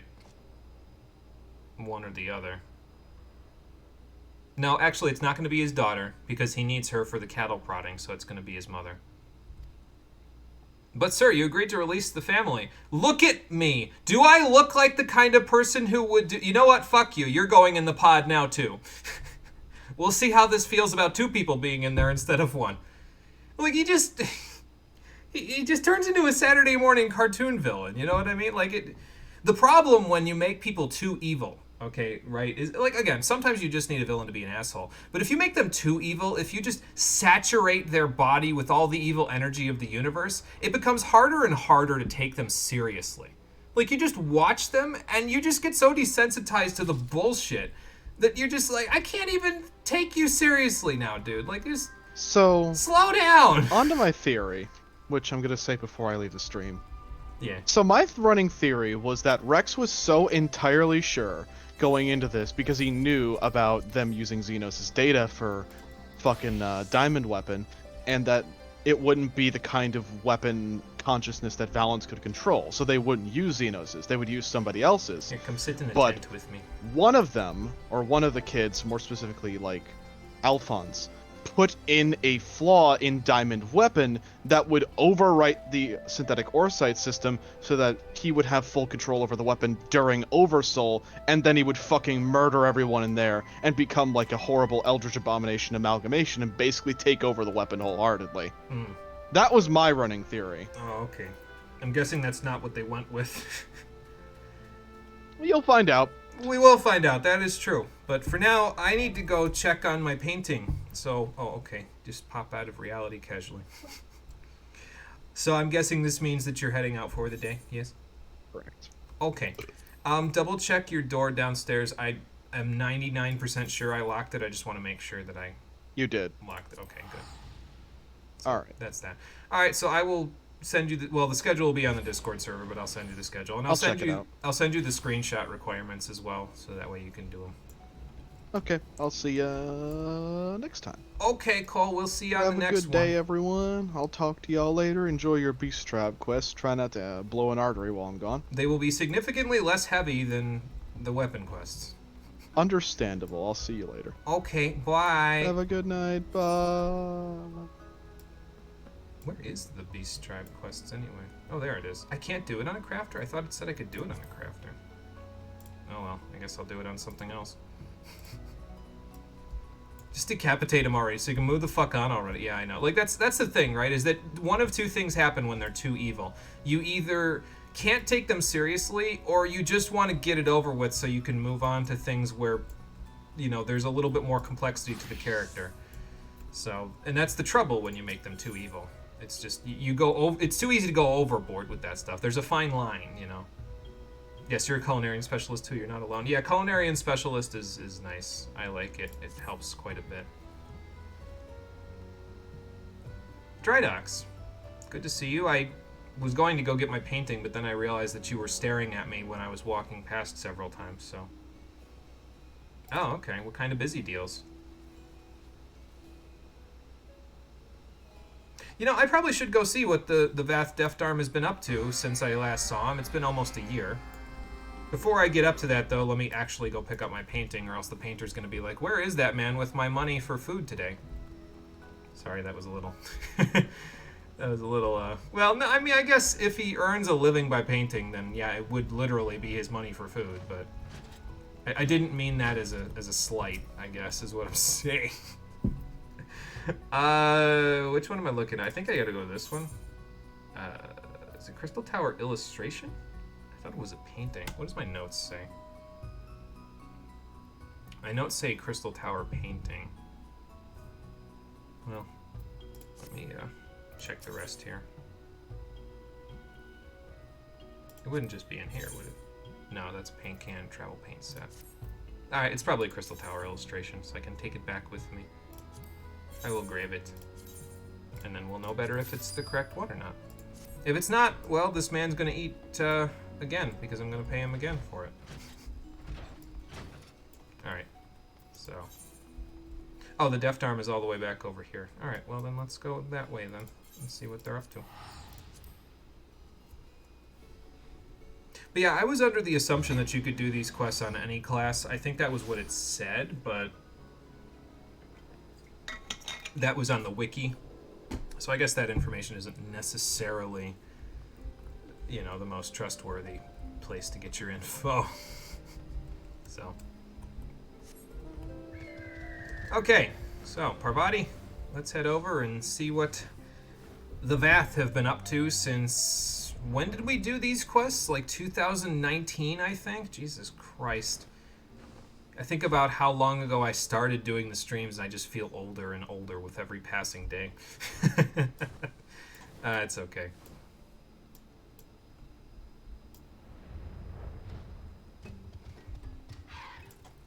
Deft Arm, good to see you again. Sure, why not? It's been a little while since we've worked together, so I'll lend you a hand.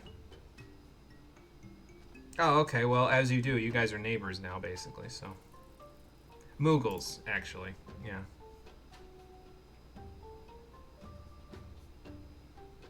Yeah, they've basically got the whole place rebuilt at this point, at least as far as I know. If they needed to make any other adjustments, then they didn't tell me, so. Moogle. They are Moogles. Moogles. Moogles. Yes. Just don't call them Moggles. They'll get a little angry about that because that's their king. Or was their king. Sure, I'll give you a little introduction.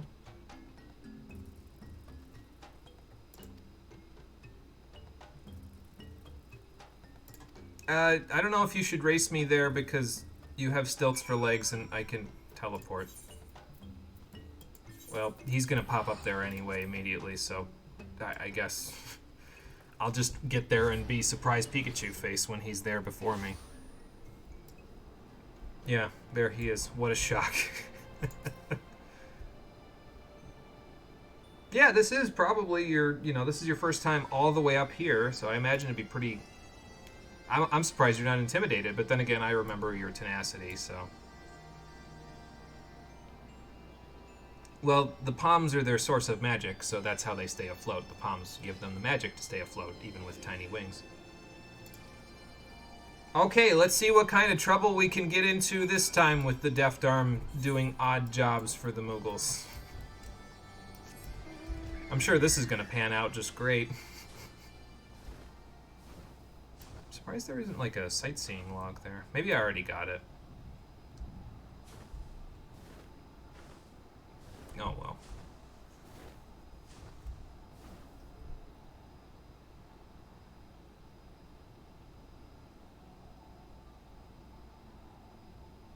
You need fleece again, damn it. Oh boy.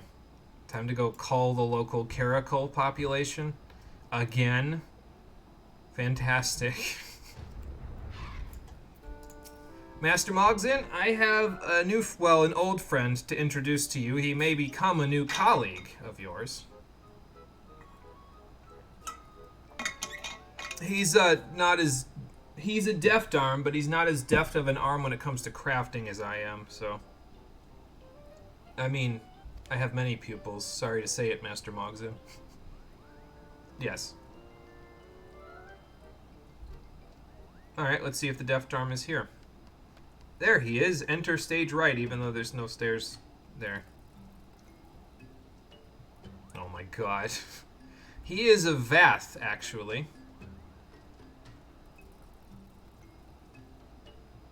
I mean, didn't we, like... No, I think that was the Vanu Vanu quest. I was going to say, didn't we, like, literally pick up shit for one of the quests for these guys? Actually, I think we did for the Vath, too. I think there was a quest where you had to get black loam or something, and, I mean, that's just manure, so... You know, I think it's a euphemism for manure anyway. I know for the Vanu Vanu we basically are picking up shit, so, for one of the side quests.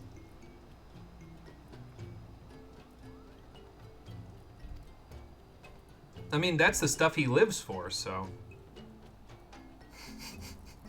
I should stop throwing him under the bus. He's supposed to be my pupil.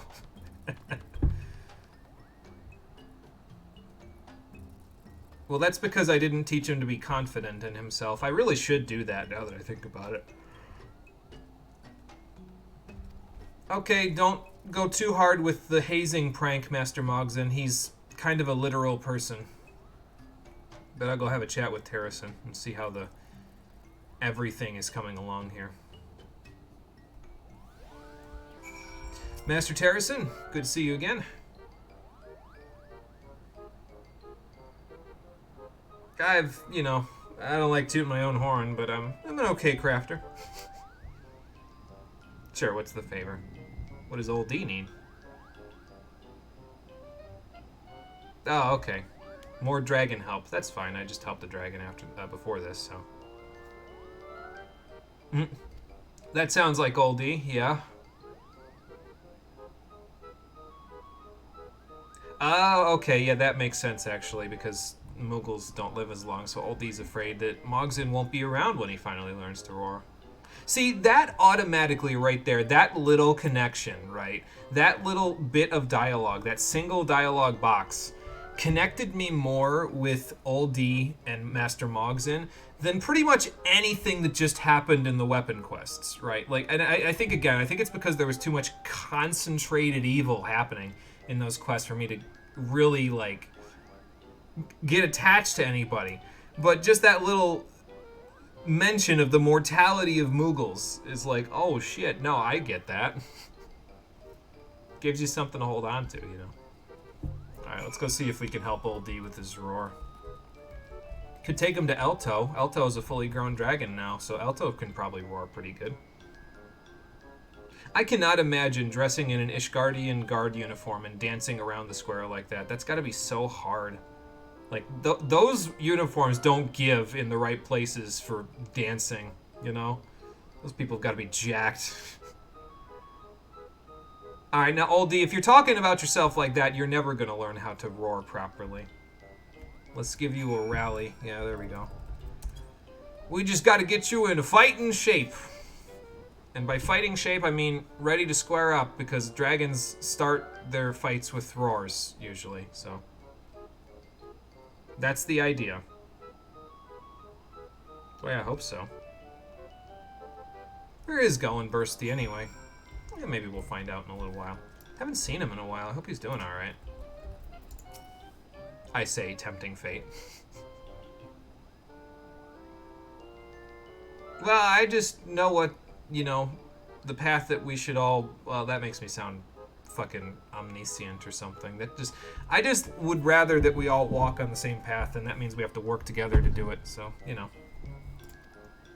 Yeah, you just described why you like good writing and character development. Doesn't have to be a ton, it really fucking doesn't. Just make your world feel like it's living and breathing, and yes, and give players something to hold on to without going overboard with it, you know what I mean? Like, I still have a gigantic thing that I'm going to talk about that's obviously not in the canon of the game. It's part of the hijack credits. I've been providing small hints over the course of the playthrough to see if anybody catches on to them. I don't know if it was enough to, you know, really make it not feel like it comes out of nowhere, but I didn't want to go overboard because then the twist would be too obvious, so.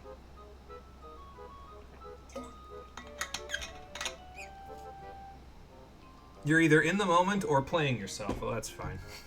It'll be a fun twist then, maybe. Or it'll come out completely out of nowhere. I don't know. We'll find out. It was a twist I thought of before I started the playthrough, so I just sort of committed to it, even if by now I'm not entirely sure if it's a good idea. So, we'll see. Wait by the fire for the Deft Arms return. Surprised I'm not out there cracking Kupo nuts with my apprentice. I feel like at the very least as a master I could set a good example for him. Oh well.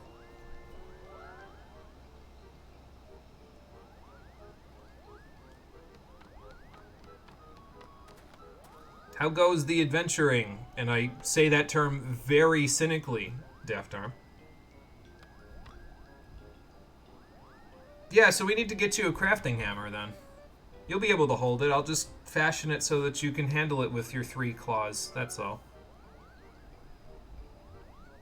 Yeah, that's because they're Moogles. They love throwing pranks at each other rather than working. They're the master procrastinators, which means that you and I can't learn much of anything from them. I guess except to lighten up a little. I don't know if you want to learn to lighten up a little from a Moogle, though, because they'll just as soon as make you take it easy as they will have you sample every single one of their nut milks.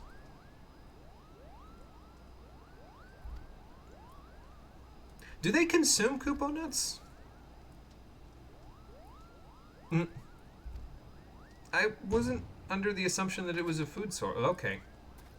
Surprise! Here's your hazing prank for the crafters. You made a double image of yourself? I feel like at the very least you could have had it, like, poof into a dragon or something to scare him, but... It's pretty impressive, though, all things considered. Can I look at his hammer for a comparison right now? Because it is different. Oh my god, they actually modeled that. They would never do that in the current game. That's hilarious. I didn't even think a second thought about it. It's probably because I did these quests like 3 years ago at this point, but I didn't even give it a second thought. I was like, oh, whatever. It's a different hammer. Wait, it's a different hammer? Oh, that's funny. You got me, game. Why does Heaven's Ward always do this, though? Like, every time I'm impressed with this game, it has something to do with Heaven's Ward. Like, goddamn. Where did these people go? That's it. Stick up for yourself, Mr. Vath.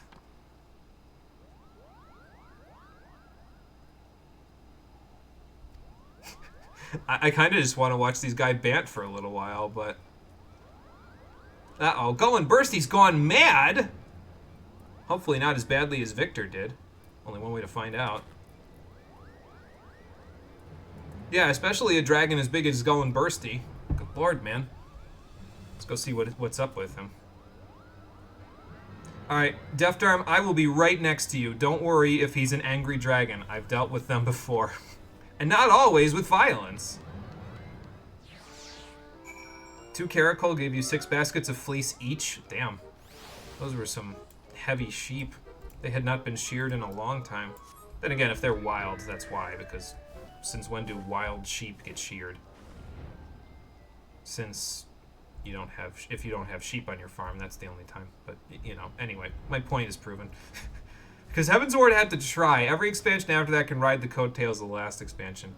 Yeah, I guess in a way, because, like, Heaven's Ward was where this game really took off for a lot of people, right? Like, A Realm Reborn was okay, and it brought back the people from 1.0, but then 3.0 came out, and just almost everything was better. You know what I mean? I don't want to say everything, because I wasn't there for it, but almost everything in Heaven's Ward was just A Realm Reborn done better. You know what I mean?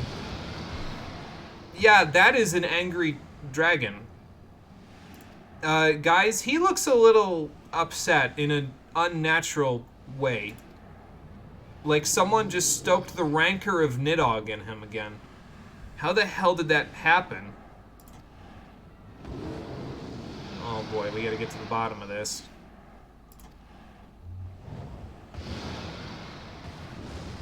You know, thinking about it though, if I wanted to have a thumbnail where I have the Crafter and Gatherer in it, even though I can't play these quests of the Crafter or Gatherer, I could just use the Unending Journey and just do it while on a crafting class. Maybe I'll do that to get the thumbnails for this one and for the Stormblood ones. Yeah, why did Going Bursty attack? I thought we were pretty much past this with the dragons. A masked man with an imposing firearm.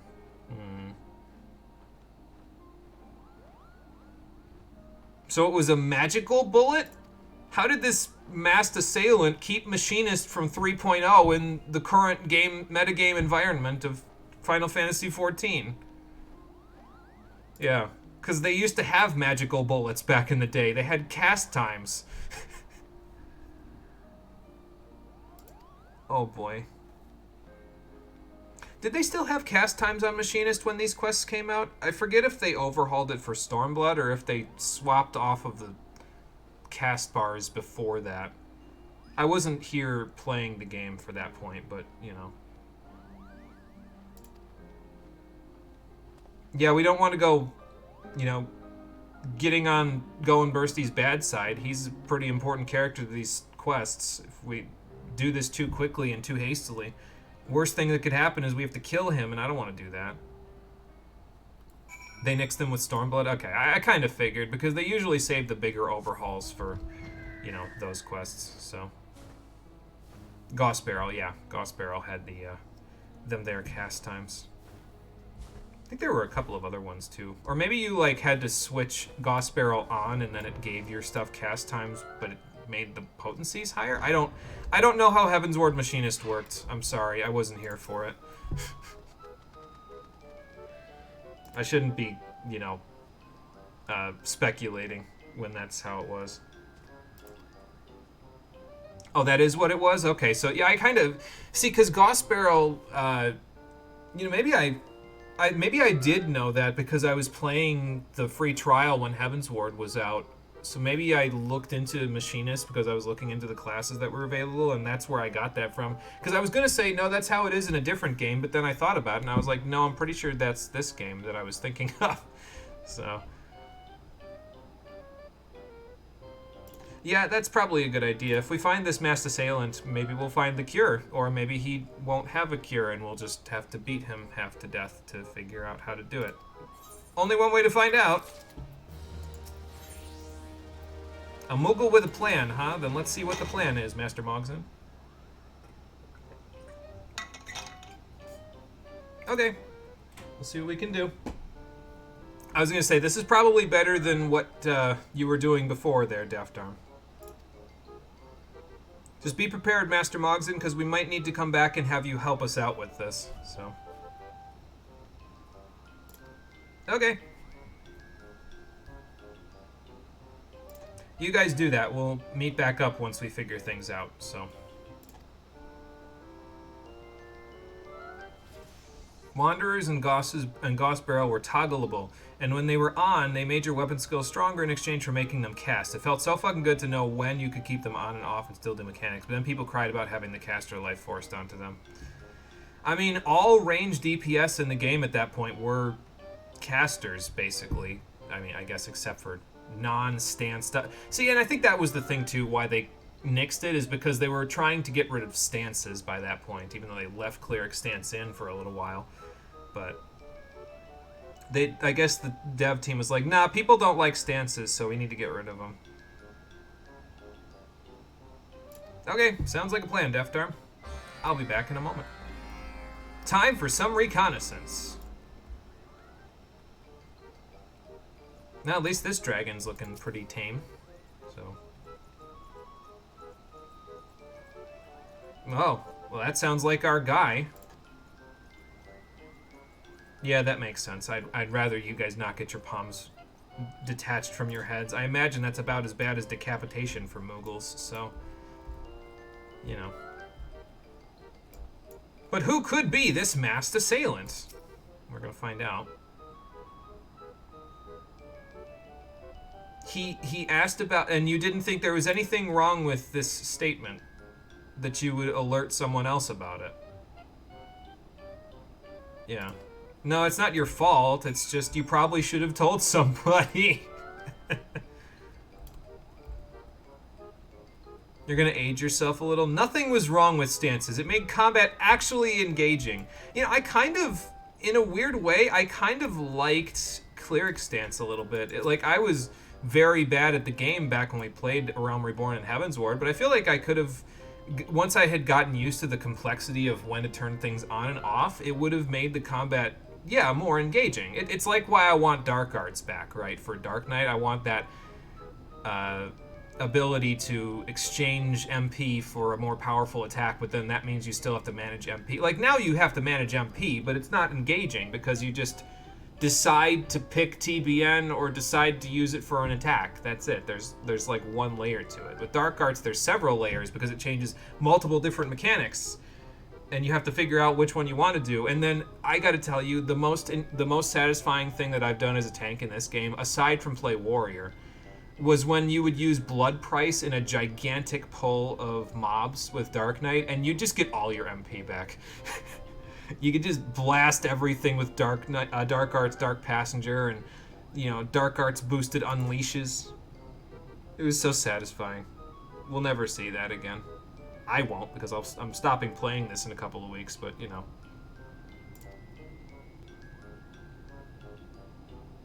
Yeah, that's a good idea. At the very least, it'll keep the Bath from, you know, being blindsided by this guy. So, alright, back to Lothast Bath. Let's go to Annex Shrine. That's a little closer, even though it's the same price. Oh, look, the quest is even called. But who was that masked man? Or, well, without the butt, you know.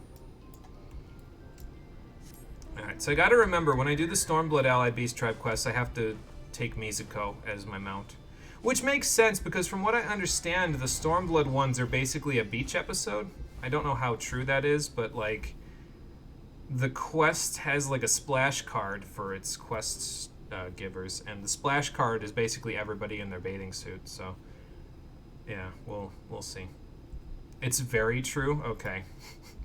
That means I have to go through the whole quest line in my bathing suit. Fantastic. I'm gonna take a fucking vacation while the weapon quests are going on and be like, nah, this is too heavy. I need a vacation. That's hilarious.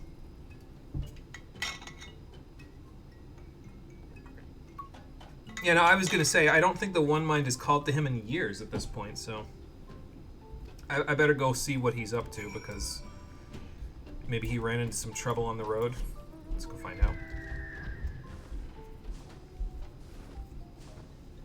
It feels like forever, though. Like, I kind of mentioned when I said, yeah, we did this like 3.5, 4 years ago, but it just feels like forever since I've seen the Vath and done anything engaging with them. They were like, okay, so the Ixal were my first beast tribe, which obviously set a humongous bar because the Ixal were fantastic, but like the Vath were also really good. I don't know. It made everything after that like they had to try with the beast tribes in order to really catch me. Oh, you met up with Drydox, okay. Well, that's a little bit easier than you succumbing to the One Mind. You beat them half to death and sent them scurrying. Got it. Don't the Vath help you guys with hunting Nanka eggs? Yeah, I don't think you'd want to become Swiss cheese. How do I know what Swiss is in this world? I keep doing that.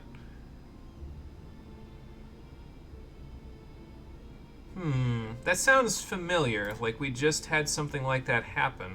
Oh no, their dead bodies are right here. Never mind. I was gonna say beat them half to death and sent them scurrying. No, they're just dead.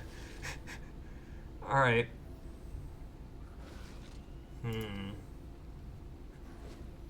Yeah, I was gonna say it sounds like the masked guy that's been shooting people with magical bullets. Something's dying behind me. I can hear it going squelch.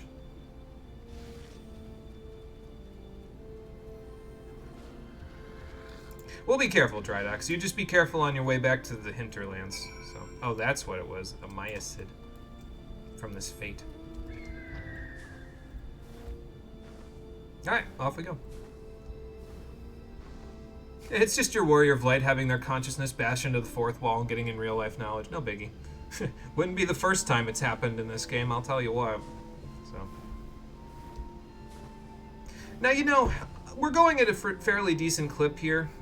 This is the second quest of 4 that this is happening. See, I was under the assumption that these quests, because I looked up a general time frame for how long these quests were going to take, and the video that I saw that did all 4 of them in a row was like an hour and a half long. But that might be more than what we're in for here. So that was why I was kind of like, oh, it might be 5 streams rather than 4. But if we keep going at this clip, we'll be done with this before 7 o'clock. So then I'll go do in memory. And be like, hey Cole, I did in memory, so you can do it while you're waiting for me to do Diamond Weapon. So. Actually, it's not wild this time. The Chocobo is very real and also shooting people, so this metaphor is not the most appropriate thing anymore, Marshall. But let's hear it from the Deft Arm's mouth. Yeah, any rogue hunters around? Great. And what did you do? Yeah, we gotta go find this guy. He's been doing some crazy shit with magical bullets.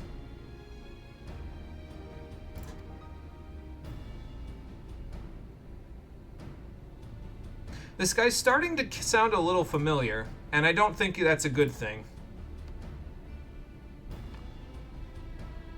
I don't think he's gonna be swayed, Marshall.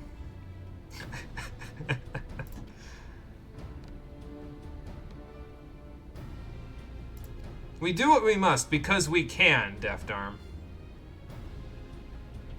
Well, maybe I should go on a tank or a healer so I can give him a shield before he gets his head blown off his shoulders. Well, I think so. The Deft Arm can shout at him real funny while I sneak up behind him and then stab him with my knives. Yeah, no, that makes sense to me. I'll accompany you for moral support.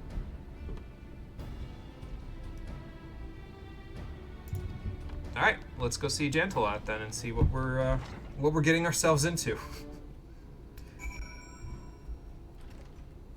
I mean, I know who's gonna be the main villain here, but I'm trying to like build it up. You know what I mean? To where it's not like I'm just going through this with fourth wall breaks happening over and over again. I'm just gonna fly there. We're close enough to the exit. I'd have to go all the way to Falcon's Nest anyway, so like it's probably about the same distance. And the same amount of loading screens, too, so...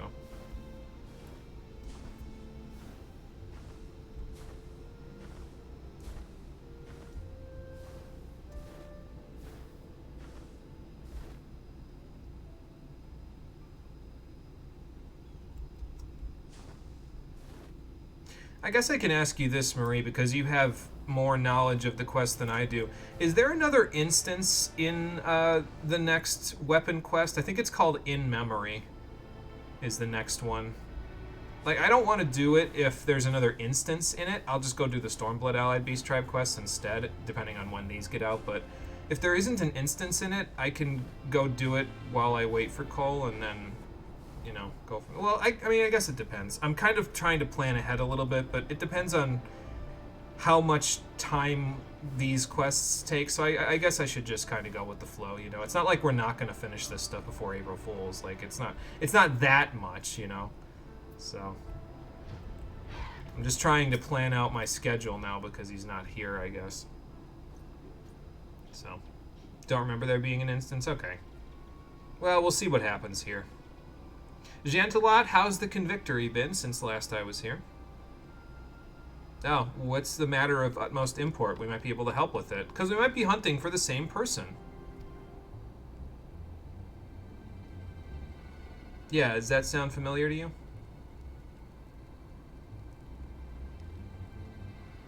Oh, Jesus Christ.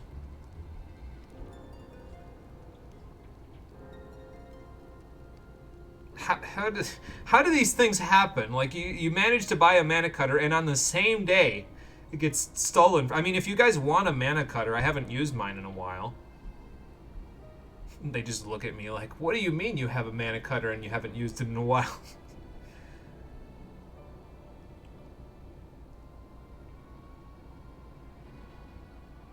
Yeah, that was not very smart. This guy's pretty good at what he does, from what I've heard.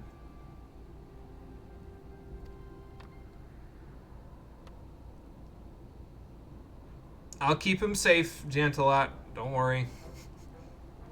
He's got spunk. He just may not have regard for his own life in certain situations. Alright, they're off to the Sea of Clouds. Got it.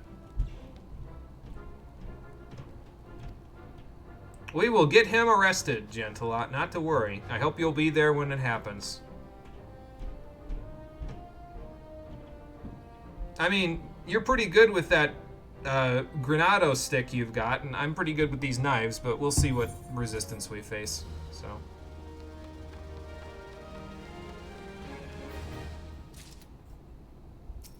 Is this the quest? No, that's from Heaven's Word itself. Okay, the Deft Arm has the next quest. Lift me to the moon. Oh, here we fucking go.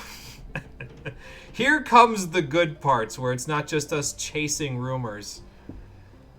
Oh, man.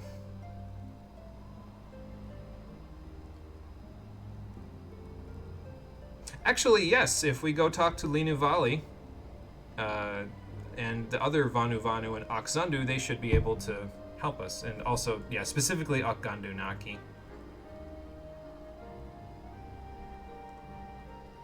Hey, pretty soon you'll have connections in these places too if these quests keep going. Alright, I'll see you in Akzundu because you'll be there in quite literally 2 shakes of your stick legs, so... Off we go.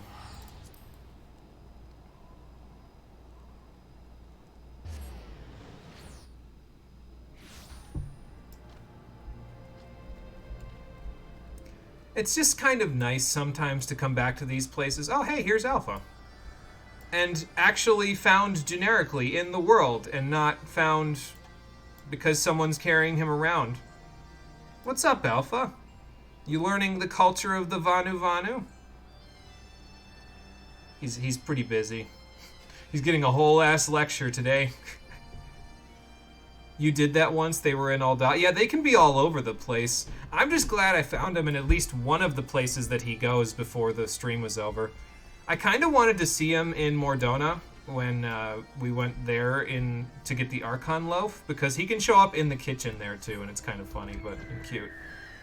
But I'm just glad we found him at least once before the stream was over, like, organically within the world, you know? That's nice.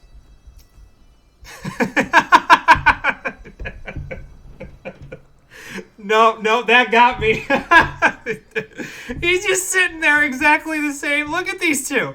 They're two peas in a pod. That's fucking hilarious. Okay, no. I was not expecting this. Sorry, that caught me off guard. I did not expect to see a Vath sitting today, let alone sitting cross-legged exactly like the NPC sitting next to him. Oh, man. This is why I love the Beast Tribe quests, man. It's fucking... Oh, he's not sitting. He's been captured. Holy fuck. I took that completely the wrong way. Something tells me you're mostly carapace, so I don't think they're gonna eat you. Guys, that is not a Wamura Kampa. He does not have any bug fat on him. Guys, listen to me. He's my friend. You cannot eat him. He's a very important person. He's basically the emissary of the Vath. Don't eat this guy. You will never come back from it. Yes. Thank you. Yeah, I did not think I would see a Vath sitting today.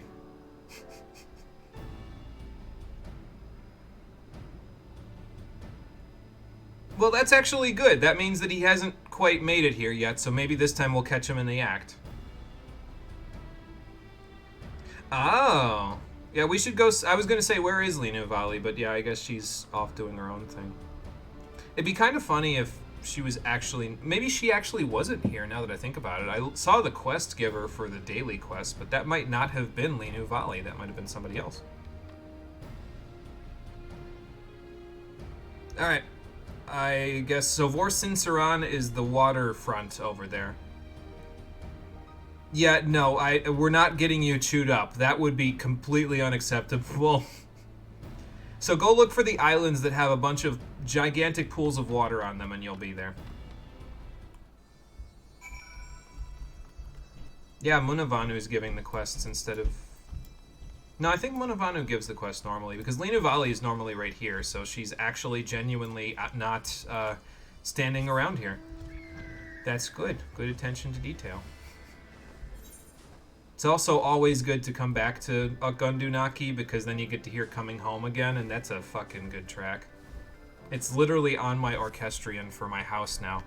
I explicitly was like, no, we're definitely doing these quests, even if they're kind of like meandering, because the Sea of Clouds is gigantic. But we're doing these quests because I want my orchestrion roll, damn it. So. It does make me wonder, though, how are we going to resolve this if the guy has magical bullets and everyone except me and the Deft Arm is basically like either a pacifist or a crafter? Are we going to style on this man in a dance battle and he's going to get so scared that he runs off? There's only one way to find out, and we're going to very shortly, but I'm very excited to see, like, for the first time in a long time, I'm very excited to see where this quest line leads to, you know? So, it's just good, silly fun, which is, to me, far more appealing than the depressing shit that we were doing earlier today. Yeah, don't say anything. Don't say anything. Don't tell me. I don't want to know. We'll find out soon enough, so I don't want to know. But...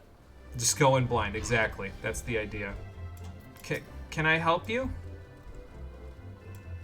I guess not. Lina Vali! Good to see you again. Actually, it's not for good news or dancing this time, although it might be for dancing soon enough. Me and the Vath Deft Arm over here are looking for a dude with a gun that fires magical... Why do you all think he's a Wamura comp? Because that's the only bug that they know of, but... This is my pupil, Lina Vali. This is the Vath Deft Arm. He's helping me hunt a criminal with magical bullets. Because apparently I'm a police officer now. Oh, man. These quests just put a dumb smile on my face. Oh, that's a pixel on the screen. I was wiping my... So there's this tree next to Linu Valley. If you look directly to the right of her, there's this dead-looking tree. And if you follow the rightmost branch, it goes up to that tree in the background there with the low polygon leaves, like way off in the background. And there's just a little speck of rock to the right of it. I thought it was like something on my screen, so I was wiping it and it wasn't going away. I was like, what the hell? I don't even know if any of you can see that. I don't know if the quality's high enough for that, but I can see it.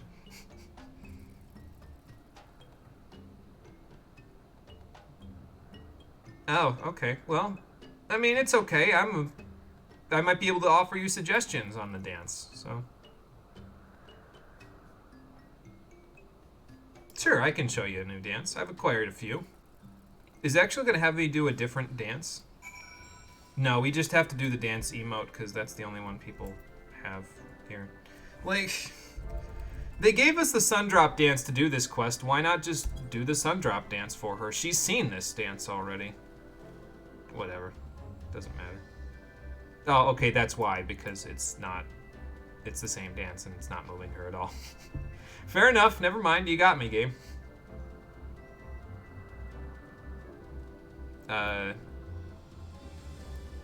Perform a dance she's never seen. Do I have to do a different dance? Maybe I do have to do a different dance, hold on. I've got a few dances in here. Which ones do I have? We have the step dance, harvest dance. I could do the Manderville dance for her. How about the Moogle dance? We haven't done that one yet. There we go. Okay, you do have to do one of the other dances. That's a good detail. If they didn't do that, I was going to be a little upset, but that's a good detail. I can't believe how good I'm getting at dancing from doing this. Oh boy. No, it is serious, Deft Arm, but these people are very inspired by dancing, and we may need them to be inspired to help us find a solution. Sorry, he doesn't know your culture. I apologize for my friend.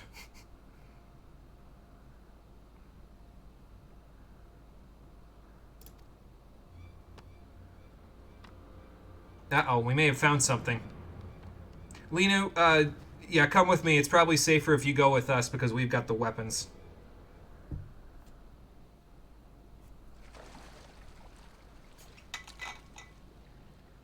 Oh, great. I know that Mikote. He had a mask on last time I saw him, but I'd recognize the back of those ears anywhere.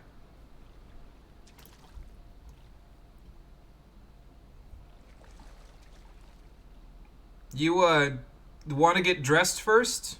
Nezajab? I think that's his name, if I remember correctly. Did you really have to put the camera right there? Speaking of civilized types, we meet again. I can't say it's good to see you again. Nazajab, there we go. Well, I didn't know it was you to start with, but I suppose if anyone's going to have magic bullets that turn people frenzied, it would be you, wouldn't it? This guy. I just love how this guy's the OG arch nemesis. Like, Xenos wants to be what Naza always was. He's pretty good with that stick. You better be careful, Naza. Actually, why am I telling you to be careful? I want you to get beaten with a stick. Excuse me. I want to know where you got this bullet, but moreover, I want to know who employed you to do this. So we can go arrest them, too. What kind of mind bullet bullshit? Ooh, now you call them a Nath. You press the Nath button. You are gonna regret that. No, don't stammer, Vath. He pushed the berserk button. Use it. Oh, let's see how this is gonna pan out. Well, he's naked, but he sure as hell isn't afraid. He is an adventurer. I trained him to be an adventurer, which is why you should be more scared of him. One Caracol gives 9 baskets of fleece. Fuck yes! Yeah, that's a lot less hunting for fleece then. That's good. Of course it's a Garlean Imperial soldier doing this. Naturally. Why wouldn't it be? You don't deserve decency, Naza. You're not that kind of person. I'll be the animal if I have to. I'll beat him to death with the blunt side of my okay. Knew that was gonna happen. I guess we're lucky that he didn't, you know, actually hit the deft armor. I would have had to fight him in an instance. No, he doesn't fight with honor. Maybe I forgot to mention that. Sorry, he fights with absolutely no honor. He'll do anything to win. My bad, deft arm. Nothing good, I can promise you that. Although you should know, shouldn't you? Because you already shot a few Nath with it. Oh, that's not good. Quick, hit him while he's distracted. I don't know if this is really going to work out the way you want it to. I'm pretty sure Hydaelyn protects me from mind bullets. I guess there's only one way to find out.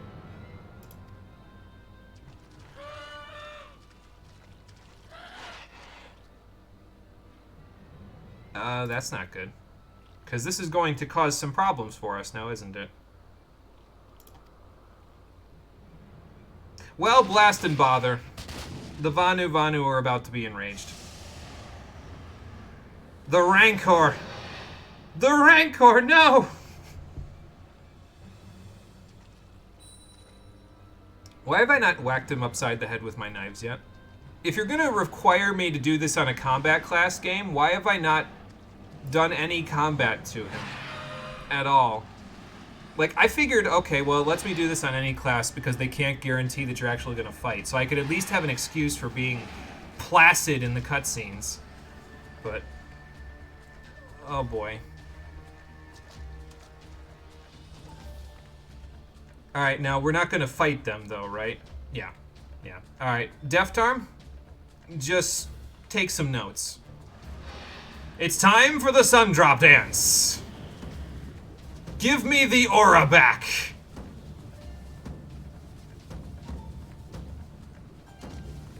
You will yield.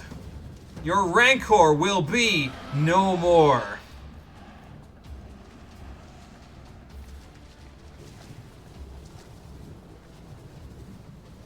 Uh-oh. Yeah, I was gonna say, I think we need a new dance, Linu. Oh my god! Oh my god, she actually incorporated some of the Moogle steps! Holy fuck! I don't know why I wasn't expecting that, but I wasn't... Like, watch. Right there. Wait, hang on. And right there. And now we're Super Saiyan Blue! Oh my god! These fucking quests are too good! God damn! Oh, Linu Vali, you put a smile on my face every time I'm here. How is this possible? Good job, team! Oh, these quests are phenomenal, and I am here for it, dude. This is what I want in this game. I want more of this. More of this on my plate, please. Like, I was waiting, right? I was waiting for the moment where this crossed over and got better than the Aram Reborn Beast Tribe quest. Because it was this is a Heaven's Ward quest. I knew it was going to happen at some point. I wasn't sure when. That's the moment. Right there. This is the Allied Beast Tribe quest we live for. This is why we do these quests. Okay? I knew that I would not be disappointed in these quests, and they came through, dude.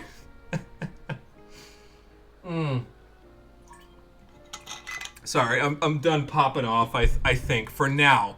I'm done popping off for now, but that was fucking great, dude. Oh, man. Well, it's pretty easy to read your chakra now. I've danced with you enough times where I can kind of just follow the leader. So, and now we just got to get the deft arm to do it. I don't think his legs can work like that, though. The moonlift dance? That sounds good to me.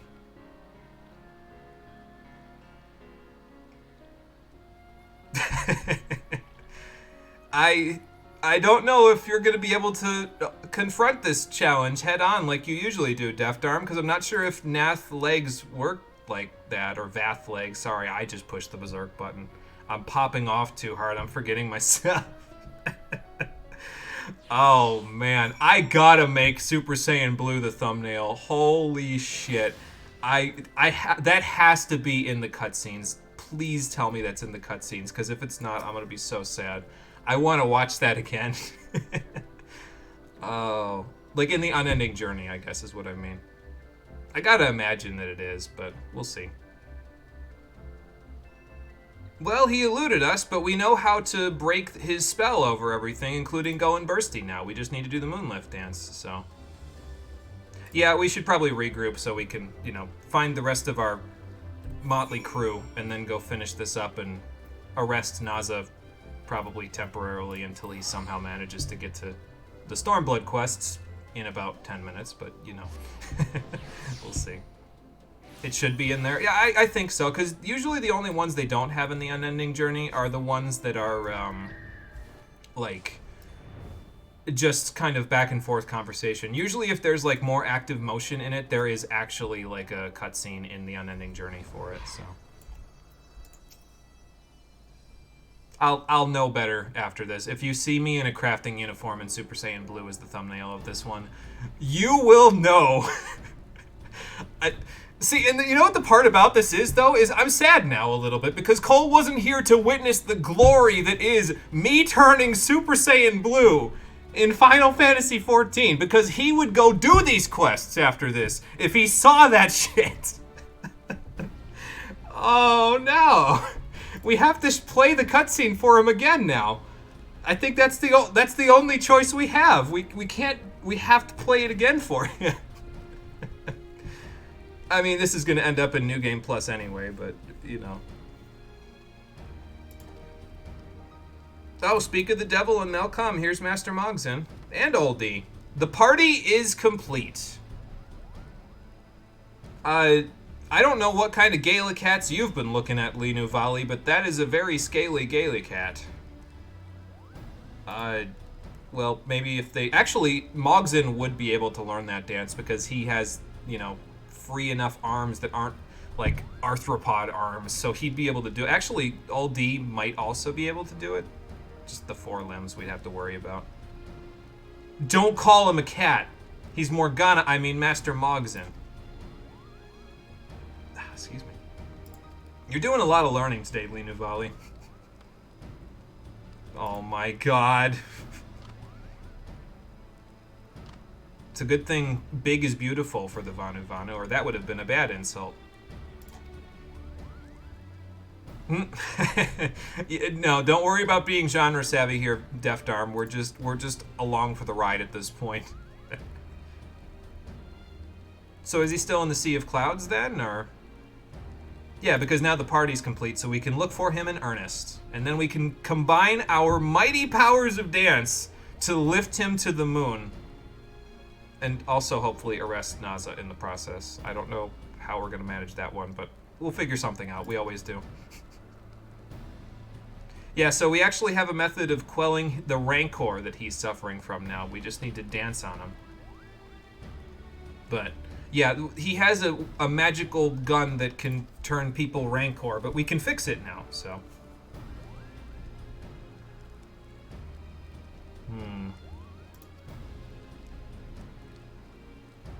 I wonder if the northeastern skies mean he's going closer to Neverreap?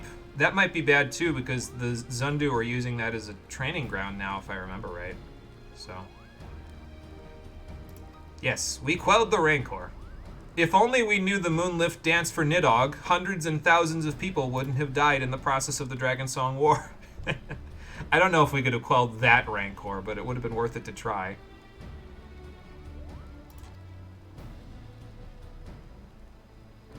Oh, okay, so we're going all the way to Az's Law. Alright then.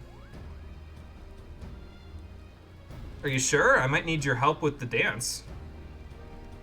Well, I guess I kind of know the dance now, so we should be okay.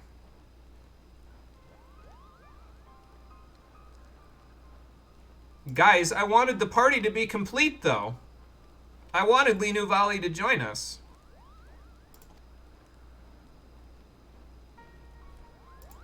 You gotta go, Master Mogson. Linu Valley can't go.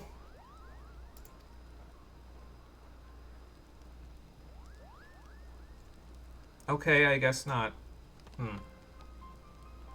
This is a trick. He's gonna do something at the end of this. It's a trick. I know it's a trick. I know Mogson better than that. Well, Lina Valley's back for triple triad. Maybe later. For now, let's do Eternity, Loyalty, Honesty. With courage, as usual. Oh, boy. Overgrown Nat. You better watch. You're going to press the Berserk button for the Kongamato. Last I remember, she was pretty feisty, too. Alright, Linu. I'll be back. We'll go make sure this is all, Oh, okay. No, that actually makes sense. Never mind. They talked about this in Heaven's Ward. The Vanu Vanu can't go to Az's Law, if I recall correctly. So... Alright, Linu, then I will dance all the harder to make sure that it is, in your honor.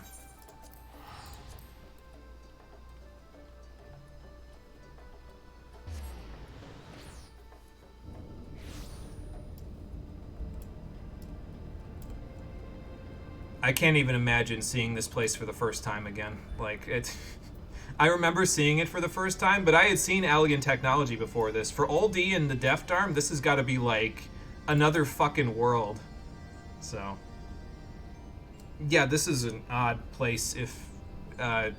that's a good way of putting it. Let's not talk about all the crazy, strange experiments that were, done here before we got here.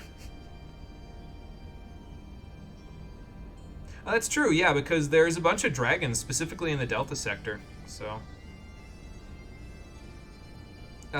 good luck with that one. Some of those guys are still possessed. Wait a second. I see what... I'm picking up what you're putting down, game. We're going to see Tiamat, aren't we? Okay, well, we're going to see Oldie first, but did he go to the Delta Quadrant? Where did he go? Hang on. I can just do this. Yeah, he did go to the Delta Quadrant. Okay, yeah, but we're going to see Tiamat again. Oh, boy. And here I thought they weren't going to bring her up again until... because you go see her again as a part of the quest, the main quest line. So, I guess it's a good thing that we didn't do the part of the main quest line where she...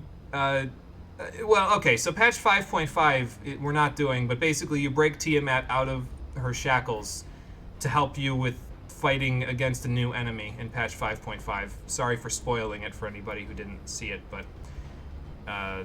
yeah, you go do that. So, I guess it's good that we're doing this now, because otherwise she kind of wouldn't be there anymore, and we'd be creating a time paradox. Yeah, it's under this quest here. Elevated aggression levels, okay. So that's why I didn't see it. Just took me a minute.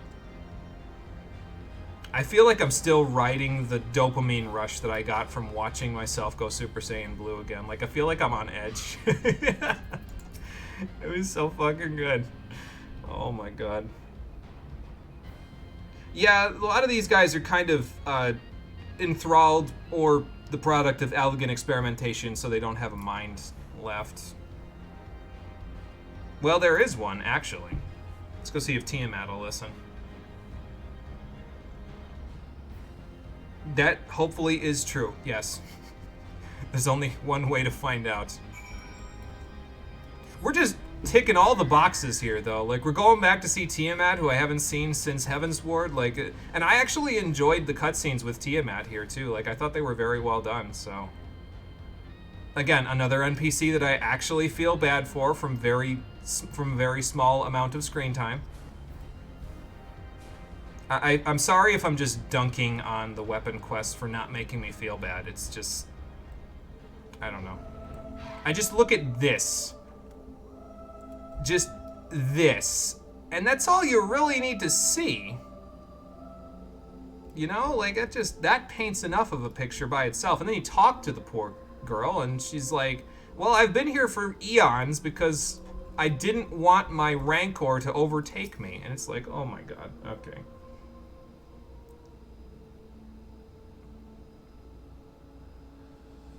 Tiamat, good to see you. Midgard's sleeping, by the way. He had to take a rest after helping us with the Omega projects.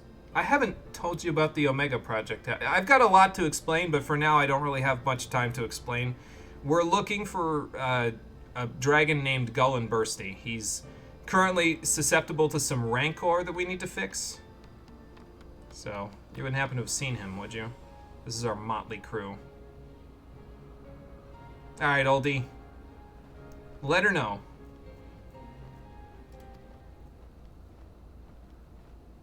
I'll let you return to your torment. Whoops. Well, that's not good.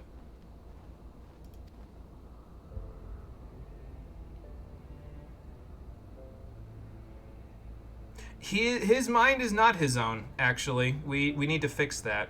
So... Well, it's a magical bullet, so it's technology, and we need to fix that.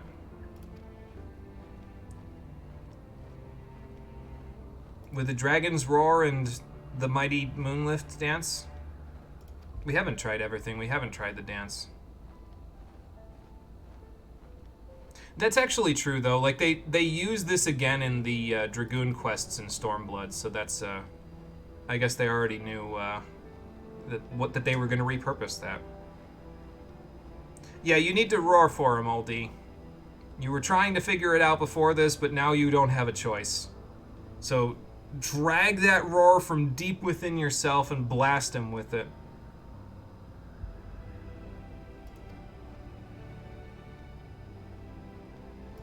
Well, if there's anything else, I'm sure our friends will figure out how to fix this. So. Hell, thinking about it, she's like... basically tempered, isn't she? So, and I think that's part of the questline in 5.5 is that you cure her tempering, so... if we figure out a way to cure tempering, which the Scions are already trying to figure out now, is how to repurpose the familiars from the first to cure tempering. Once we do that, we can free Tiamat. So that'll be good. Damn, he went a long way to the northeast. Have I ever had you fly here, Parvati? I'm not sure if I've taken you here before. This is not a place that you should fly around in, so...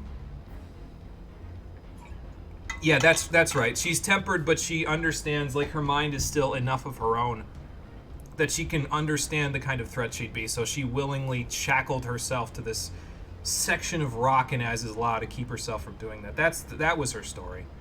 There we go. I was remembering pieces of it, I just didn't remember the whole thing. It's been 4 years.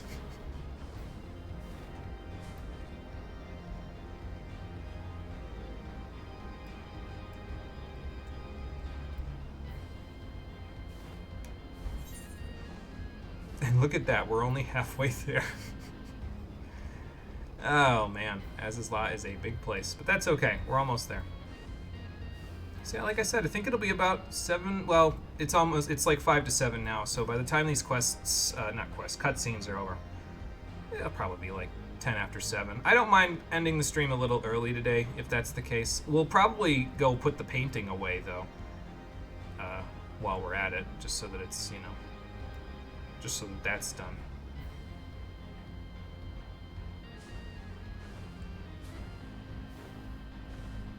Alright, so, Gullenbursty might be somewhere around here. Time to search, gang. Oh, okay, he is here. Got it. And I guess Naza's here as well. So let's pan the camera over and see how this pans out, shall we?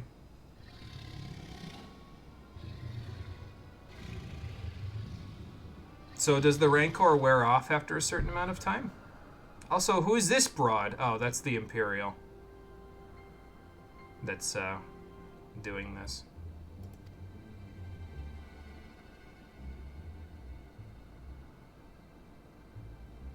Drusus Mal Saran, like, what a name. That's a name only a mother could love.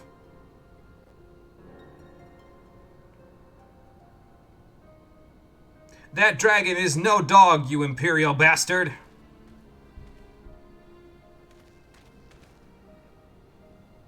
You know, it's kind of funny, too, because I forgot that Naza dresses in, well, my uniform except black. I completely forgot about that. But there he is. The dark side of me.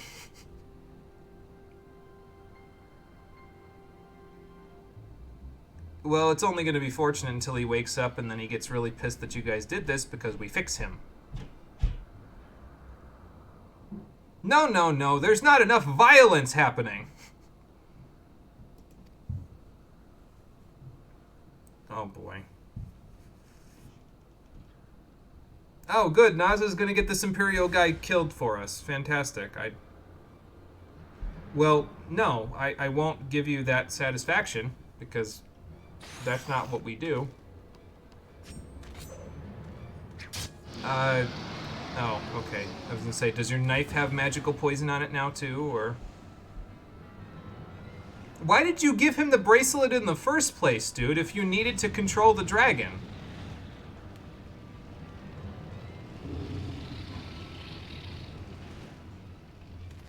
Oh no, the consequences of my actions. Goodbye. Well, that takes care of one problem. Now to take care of Gullen, Bursty, and Naza. Oldie, that's not gonna work. I can moonlift dance the best I can, but no, don't take the weapons out, you duts, you dits. Actually, no, I haven't learned the moonlift dance yet. You only get that from finishing this quest. Oldie, it's up to you then, since Linu can't come here and, you know, help us fix the problem.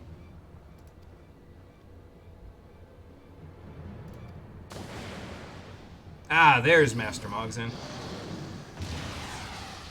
With the distraction. Yeah, that was his, it wasn't him, because that was the other hammer again. Oh, good. Oldie didn't hear that before he learned how to roar. Fantastic. Thank you for tipping your hat to me about that one there, game. I saw that. I caught that this time with his hammer. Well, Gullen Bursty, this is, as is La. And you've been a busy dragon. But we can talk about it later. After we handle Naza.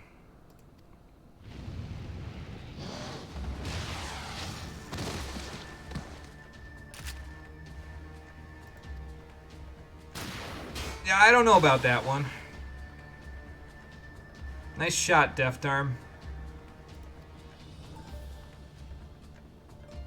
So, Naza, you gonna come quietly, or do I have to do this the hard way?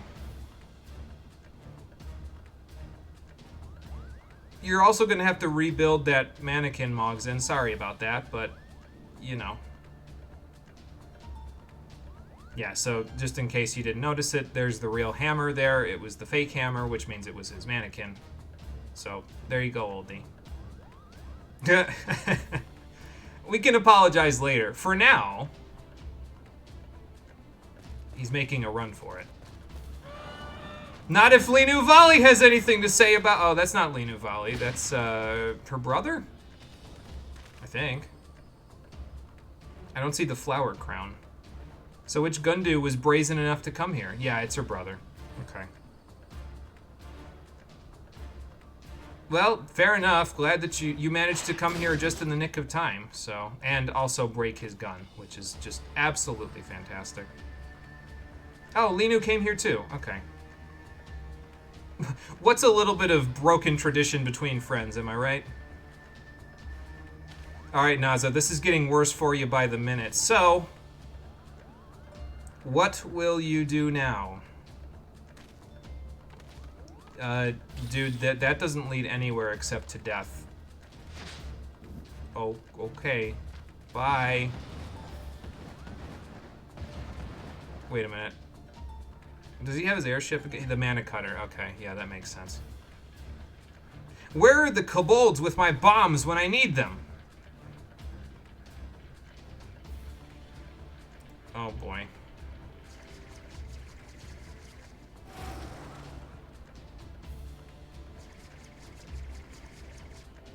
Well, there he goes.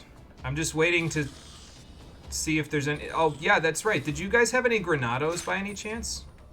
Oh, okay. He's just a Deadeye. We're gonna have to rename you the Vath Deadeye if you can hit him from this range with that little gun.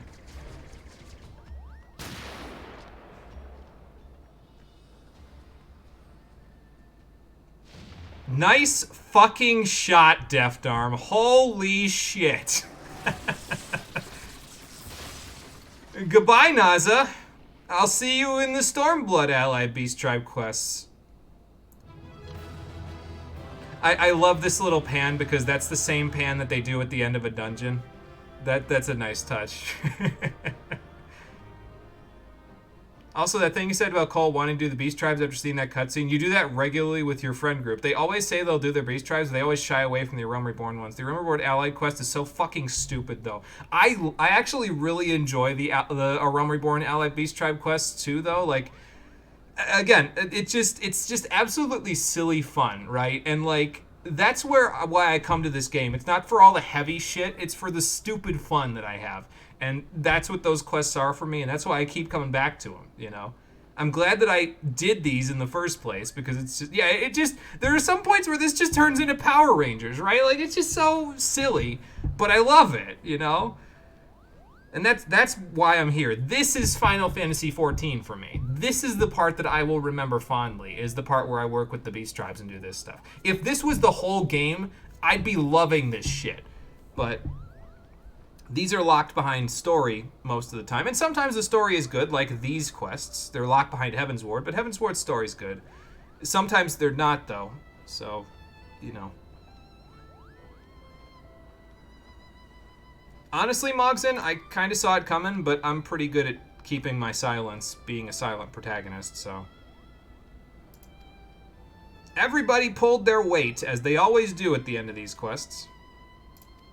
So are you going to have some other things for him to do after this? I guess teach him how to craft? Yeah, good work with the roar there, oldie.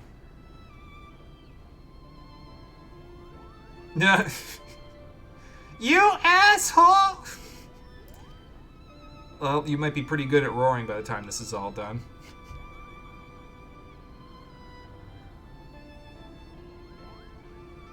Really going bursty? Because this happens to me on the regular, but then again, I'm a bit of a special case. Hell, this has happened how many times for me now? I mean, okay, so there was the Realm Reborn ones, now the Heaven's Ward ones. It's happened before this. Sheesh.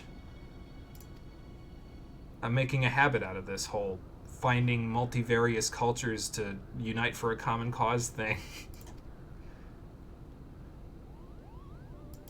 Anyway, now it's time for all of us to go home. Am I going to escort any of you, or is it basically just going to have me complete the quest after this? Probably just the latter. You picked a hell of a day for an adventure, Deft Arm. This turned into a ridiculous escalation. Alright, sure, we can stop in Gundunaki. Just don't roast the Deft Arm. We'll find you other Wamura Kampa to eat, although the Deft Arm might find that to be something like cannibalism, but don't roast the Deft Arm. Okay. Back we go. Yeah, okay, so it just ends right in Gundunaki. Fair enough.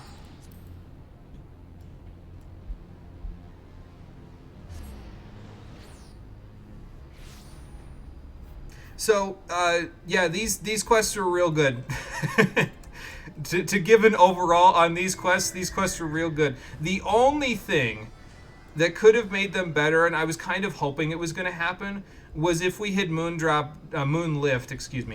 danced on Naza, and it had, like, petrified him so badly that he could basically get arrested. But since they took the quest to Az's Law, I understand why he couldn't really, well, get arrested, because what Ishgardian in their right mind is going to go back there after Heaven's Ward, you know, but...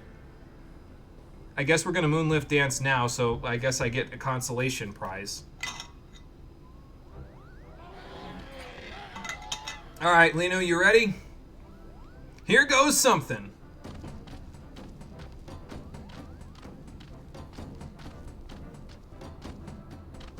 It just impresses me so much, the attention to detail, with it just incorporating both Vanu and Moogle dance steps in the same dance. Like, I'm pretty sure I've seen people moonlift dancing before this in, like, Limsa or something. It just never registered to me until right now, like, when we did these quests. And then it was like, holy shit, you know?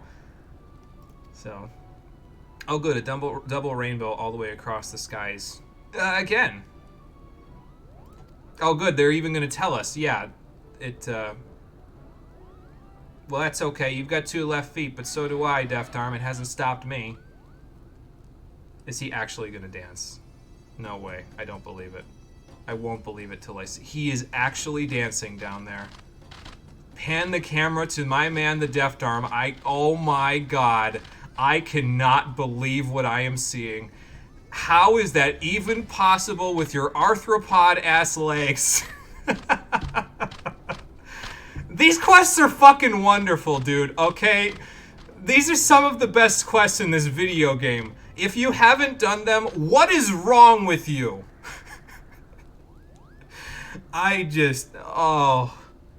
needed this today. After the heaviness of the, after the heaviness of the weapon quests just almost falling completely on deaf ears for me because I didn't know any of the NPCs in it and had no connection to them, I needed this today. Oh my god. Hell, the Moogles in the Vath might migrate over here for an annual celebration at this point. We can make a holiday out of it. Moonlift Day. They can spin. Generally speaking, Moogles don't want them to spin, but, you know. Well, and that's why you gotta love being an adventurer, Deft Arm. Sometimes you have to resort to being violent when people don't give you a choice, but more often than not, it's about the people that you meet and the connections that you make. And that's the part about it that I enjoy. Absolutely, Deft Arm. At this point, I feel like you've earned it.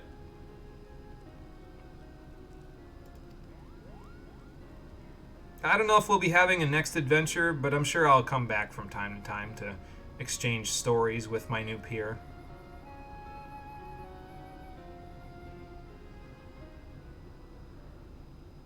And that's the Heaven's Ward Allied Beast Tribe quests. We get the Moonlift Dance for finishing them. Real good. Real good, these quests. Oh my god, real good. Reputation up. Our reputation with the Gundu, the Vath, and the Mogmenders has increased to Allied. There are more wares available from them. We've learned the Moonlift Dance.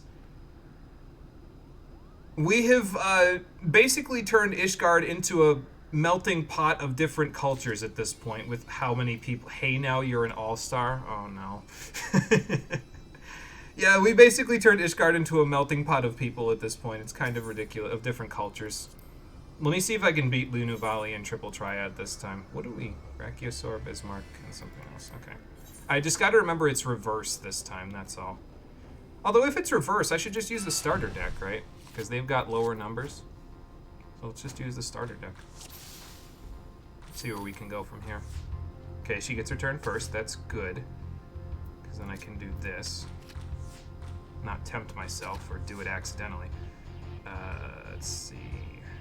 That would put the 5s there. Oh, okay, I can just do this. There we go. Wow, that's impressive. How about this, though? Okay, good. Now, for the coup de grace? Yeah, because I can flip her Brachiosaur. Okay, good. Easy. No card, but that's okay. Your brother also knows how to play cards? I was kind of hoping the challenge would come up there. Be in good spirits, Linu Valley. We have Moonlift danced together and turned Super Saiyan Blue. The card game is an afterthought. It's a formality. Alright, but we have what I came to Idleshire to get, I think, which is the Crystal Tower illustration. So let's go back to my apartment and just kind of put that up there. The final decoration for my apartment in the game. And then the whole thing will be complete, and then we can go do the Stormblood Allied Beast Tribe quests. It's worked out pretty nicely in terms of time, too, because now it'll be a little shorter than the usual 14 stream, but that's okay. It all works out. Oh, look, it's even playing the Ishgard night theme when we come here? Where's my Kotetsu replica? Did I put it away by accident? No. Did I leave the door unlocked? I don't think anybody around here would be the kind of dickhead to come in here and steal something. I should talk with the housing authority. I'm pretty sure I locked the door, though. Well, at least it wasn't the real sword, right? Like, my actual Storm Captain's katana that I normally used on Samurai, I didn't bury that with Master Musosai's grave. I buried the Bokaito with him. The actual Storm Captain's katana was retired to my quarters in the Maelstrom HQ, which is also, incidentally, where these knives are going to go when I retire Ninja, probably at the end of patch 5.4, but I guess I can get another replica. No big deal. For now, though, let's put this in place. Yeah, there we go. I figured it was only appropriate to have the Crystal Tower framed up here after patch 5.3. I feel like Graha, at the very least, would get a kick out of it. So, there we go. Well, other than the Storm Captain's katana, the apartment is now complete.